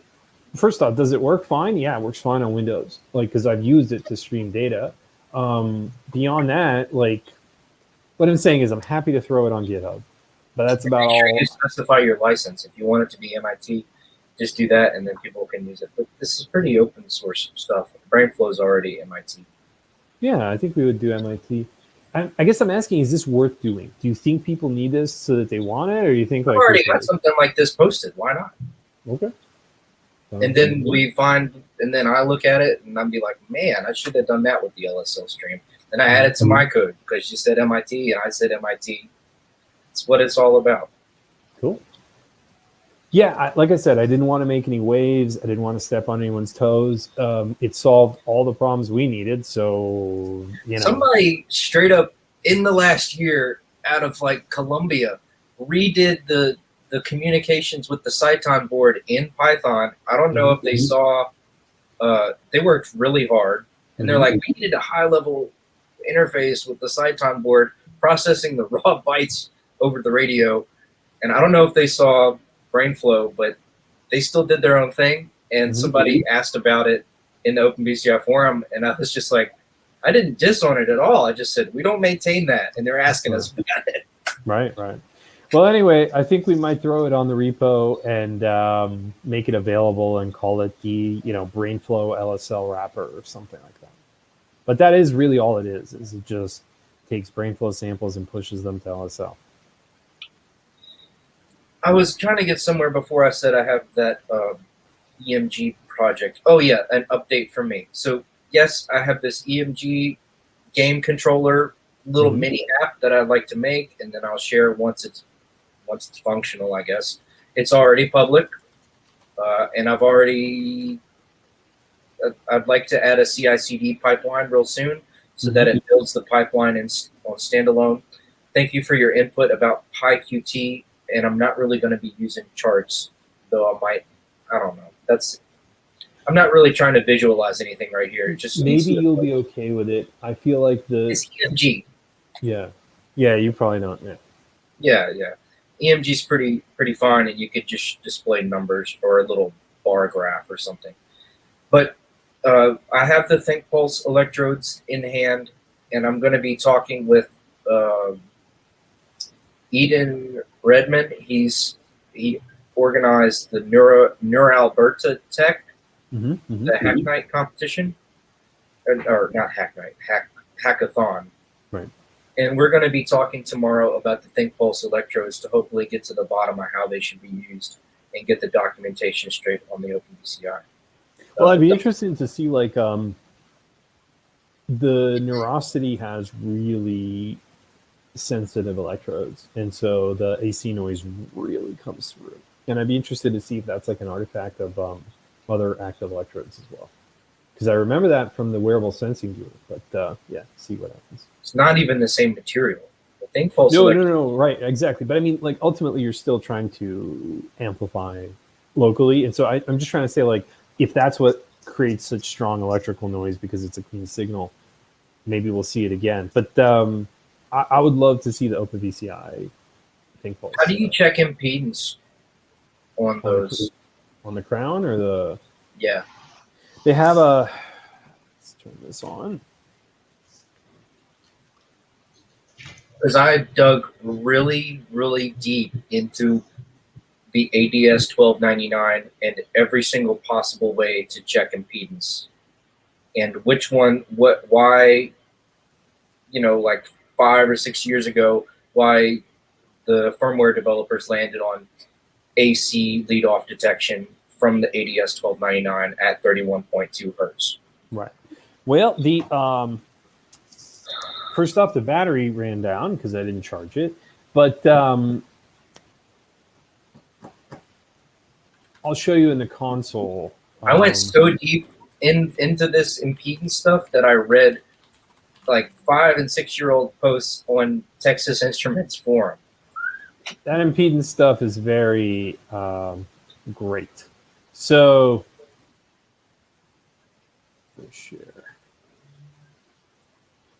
This is the console, and this is their impedance check, and you'll get red, yellow, green, or dark green as your colors.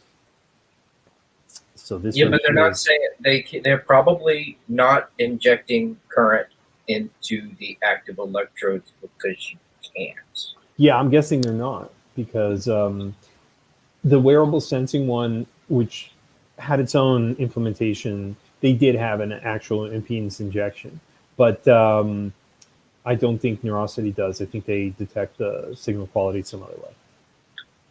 Okay, the way the GUI already has, it has 2 modes built in it for Cyton. And Ganglion? I don't know if it does it for Ganglion, but definitely for Cyton, there's something that shows in the time series for each channel, and it says railed percentage. And it uses, with the ADS 1299, there are gains, and I don't really want to get into gain because I'm not a hardware guru here. Yeah, the amplifiers will change their voltage greatly depending on the conductance of whatever they're touching.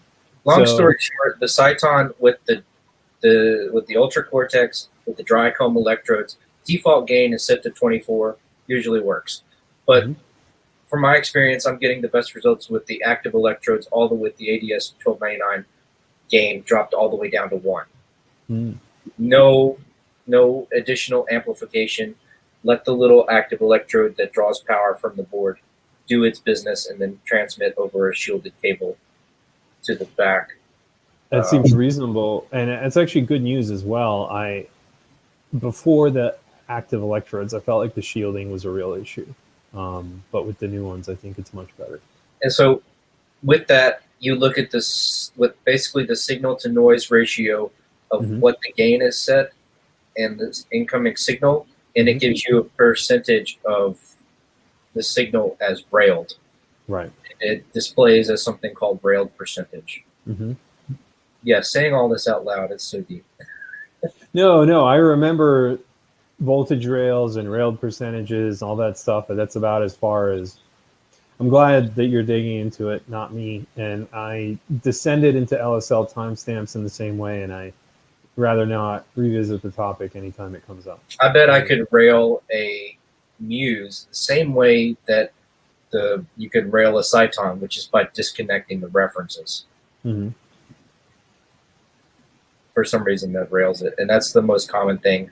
The way that OpenBCI users, new OpenBCI users, are railed. It's usually their ear clip electrodes may not have been attached. They may have forgot it, or either that, or they're just not attached properly, or they've got like hair in the way or something. I don't know. Yeah, it makes sense. So that's great. I think we should rerun the experiment with the new devices. I think we should keep doing the analysis, but I definitely would like to do. Like I said, in a few days, we'll have the crown, the ability to plot those usefully and do the comparisons. Didn't you say you were going to use it? Your improvement on that, we talked about it with Ore. He said he put weights on that device and a chin strap. I did see somebody. Yeah, I was suggesting a chin strap, yeah. I did see somebody using the Ultra Cortex with a chin strap, Velcro chin strap. Yeah, that's exactly what I was thinking, like an Amazon Velcro chin strap, and then like put, one loop here, one loop here, and then just run it under the chin. I think that's fine. You only need a little bit of pressure because it's like already it's fine. It's just that it only weighs like a pound, and so it just doesn't put enough downward pressure on your head. And so, if you can just apply a little bit of downward pressure, I think you get because the electrode is sitting right on the skin, but you can tell it wants something pushing in so that it makes a better contact on all the prongs type of thing. Otherwise, it just kind of sits on the surface of the skin. So you can tell that it's a weight issue, and like I'm sure in the future they'll have some springs to put tension on, but or maybe they won't. But something like that would work. you add cost. But then also like the chin straps, kind of like the cheap $10 solution. So, and then I'll put a beanie on top, and it's going to be good. Well, Valeri, do you have any questions for us? You've been pretty quiet. Is there anything you want to learn about specifically? Maybe me or Alex know of a resource or a link? No, I usually Google everything I don't quite understand during the meeting. But I already know most of the devices you're talking about. Mm-hmm. Valeri contributed the GitHub to, hold on a second, Project Spicy, and threw a notebook for us. So I'm going to be using this as the building block of the actual analysis stuff, because I don't want our software to be the way that we're doing this analysis. I'd like to have a Jupyter notebook that we use as our official way of doing this analysis. So Valeri wrote all of this, which was really nice, and generated these plots so that we can do comparisons. So again, he broke down the bands, but here he puts them on the same one, and they generate some PSDs, and then we have the band power as well. So I thought this was great, like really good. Maybe Valeria could help me code reviewed my little Python mini app to make sure I'm not doing Python sins. We could definitely do. So the thing that I looked at recently was maybe moving away from global variables in Python and instead trying to use self for instance variables. Also wrong. What? Also wrong? What should I do then? Like for BrainFlow board, there's a few simple variables like window and sample rate and things like that. And then I made a class, and then I made it a singleton class, and I assigned those variables as self dot sample rate. Well, usually the two best solutions. One is to put these as arguments in command line, or the second to create some sort of config files where you just write it down every time you need to change that you change without changing the code. They're this part it was before done with arguments in the command line, but I'm trying to make a standalone app. And then people will drop this down, and then they're be configured whenever the object or class is instantiated. Can I show? Yeah, of course. That would be better.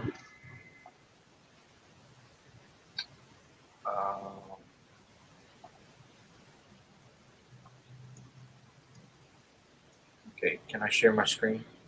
It's at the top of your window. There'll be a little, like if you mouse over your own window in the Crowdcast, there'll be a little laptop icon right next to your mute in your video. I hear the little man. Uh-oh. Give me just a moment. Yeah, you can turn off your camera if you like.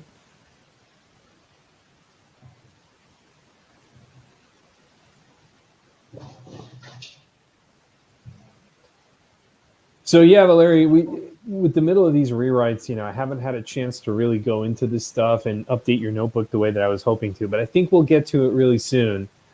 We've just been, So the two big changes we did was we moved to BrainFlow for our thing, and then we also switched our EEG processing pipeline to use MNE, so that we're kind of more standard with the neuroscience norms.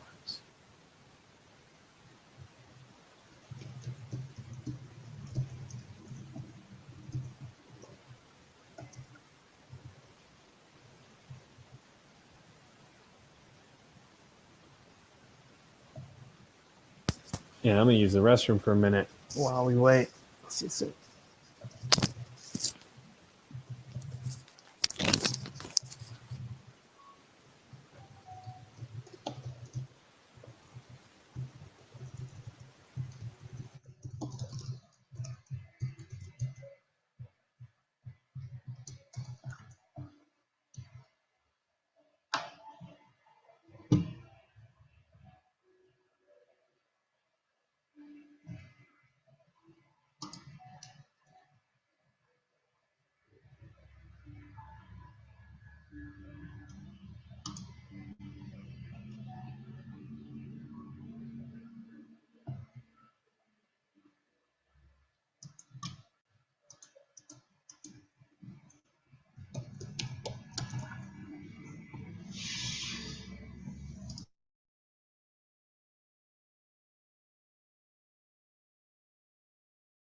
What just happened?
Oh, sorry. I think I was muted. I dropped a link showing the repo itself. Mm-hmm. But the real trick that I have to do is figure out how to run and get data from the board while also updating the GUI at the same time. So Doesn't it have sort of update function? yeah, it does. So, but I tried to self-contain it into a run loop here, and then I have to access these variables that are done on instantiation down here in run. Mm-hmm. And so I use self.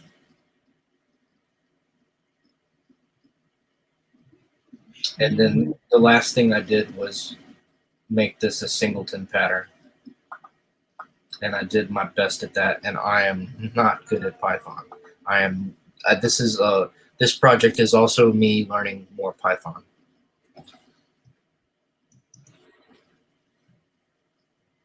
I'm a self-taught developer, by the way. Yeah, we are all sort of self-taught. Mm-hmm. And here down in run, this is the variable that'll be set actually on the using the GUI.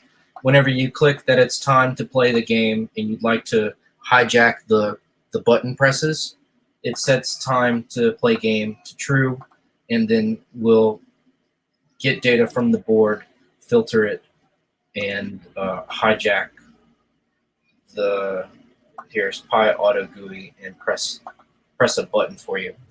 The reason I did this is there was a problem with running such a thing like this from the command line. And then when you go to the command line to exit the function, it keeps pressing up. So you can't control X to do that. And the best way I figured was to make a little GUI that you can actually click with your mouse to stop hijacking your keyboard presses.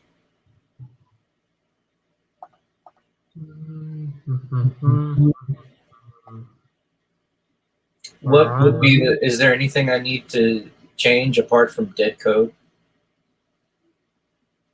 I'm trying to see the GUI here. There's no GUI here yet. Oh, okay. But this does work to get data from BrainFlow. You see that right here. I make a BrainFlow board using get instance while true run, and then I'm not really stopping session properly, but something from the GUI would say like disconnect from board in the GUI, and then you would stop the session and run stop session right here. So you want to be able to change these arguments during the running, right?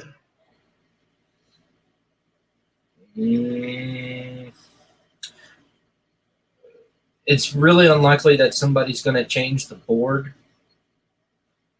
These, the flex threshold might get changed during run time.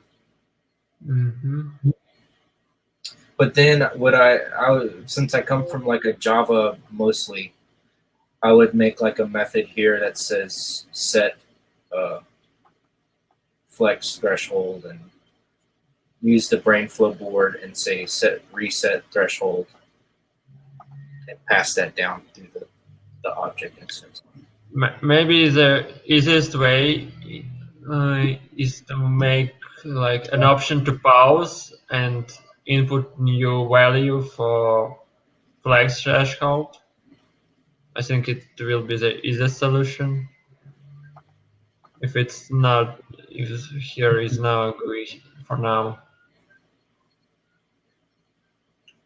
But what about just the Python aspect of collecting data from BrainFlow and organizing it like this instead of just a simple Python script parsing arguments?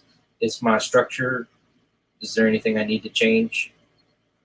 No, it's quite okay. I can just recommend you a library called Click. It helps with arguments a lot.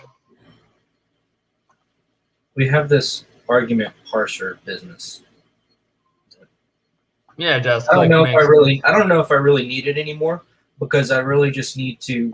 I don't even need this parser information anymore. Right. I just need to set. Here's BrainFlow input params, and then change these things right here, and those will be like text fields or drop downs. Yeah. So I think the best way is to like pause the game and change the value and then continue. Like make a hotkey for pause.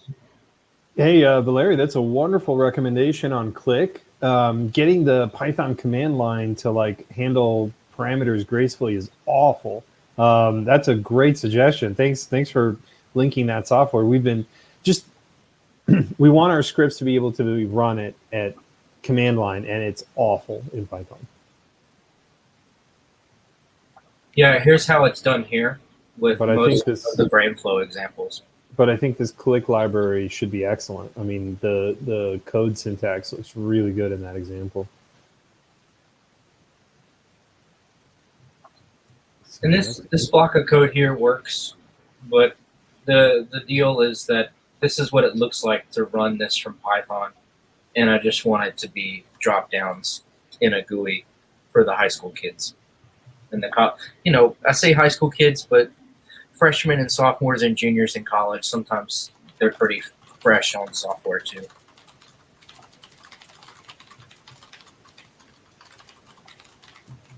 Yeah.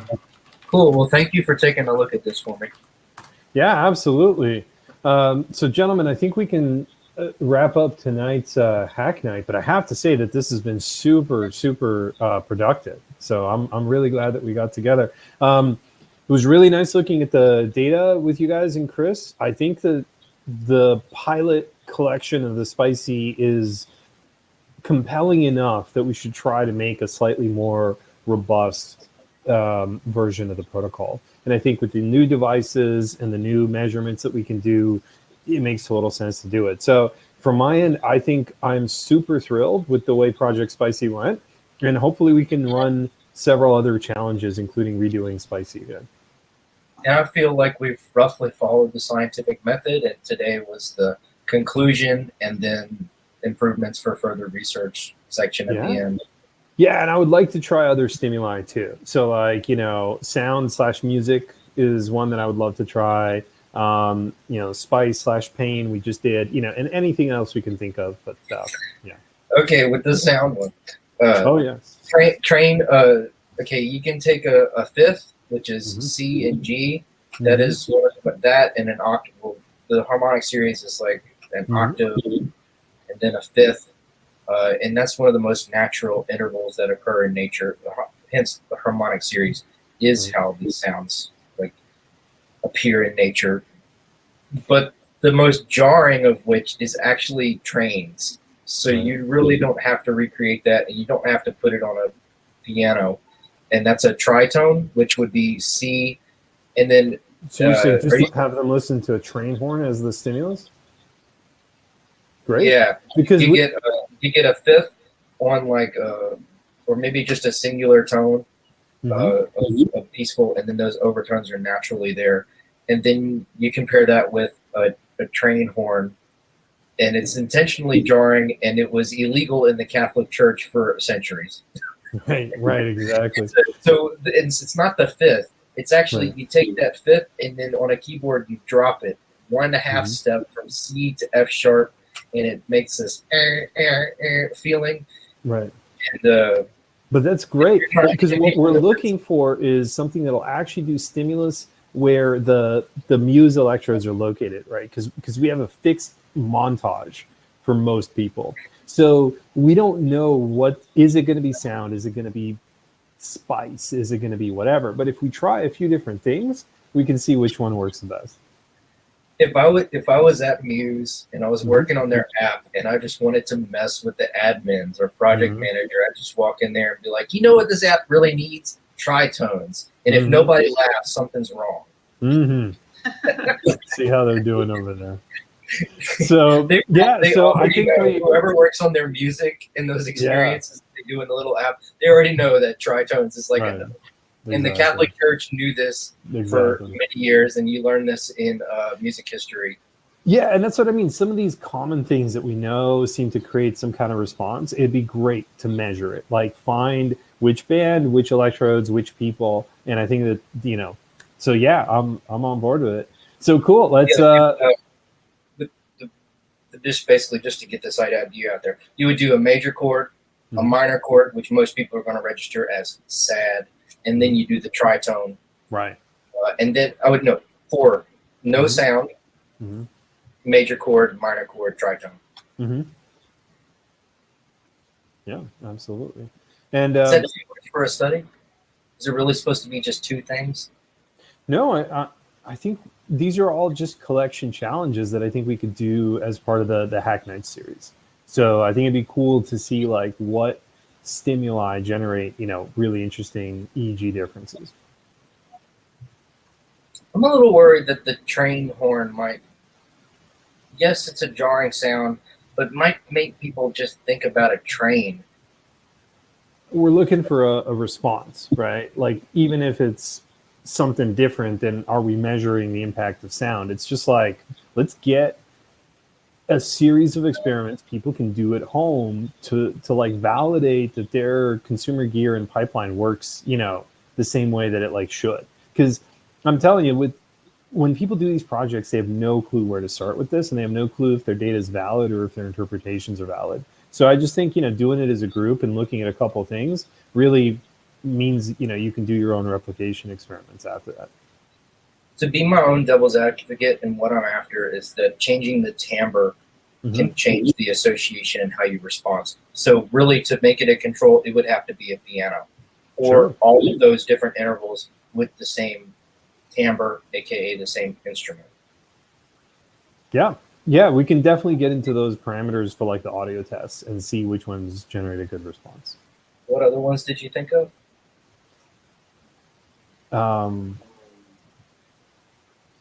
I don't think I gave too many more than the spice and the audio. You can't really do smell. There's no way to control that. Yeah, absolutely. Smell's another really strong one too.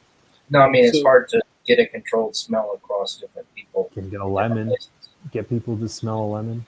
Lemons aren't expensive. That's right. Yeah. And I think that they're pretty distinct. I'll get them to bite. Don't want to try to not respond. But yeah, I think that so we got a bunch of cool experiments. We will be back next week and doing some more collection and analysis. And I think really, really soon we'll add some crown data and do the comparison as well. So I'm fingers crossed for Thursday, but it might take one more week. But I think we should have it for Thursday. So there you go. All right, and then Richard, maybe we can get those active electrodes. I'd love to see what those look like. Cool. Beautiful. Yes, I'll be getting to the bottom of those. Great. Well, thanks everyone, and Valerie, thanks so much for looking at the code. Let's return next week, and I'll talk to you all then. Take care, everybody. Yeah. See you.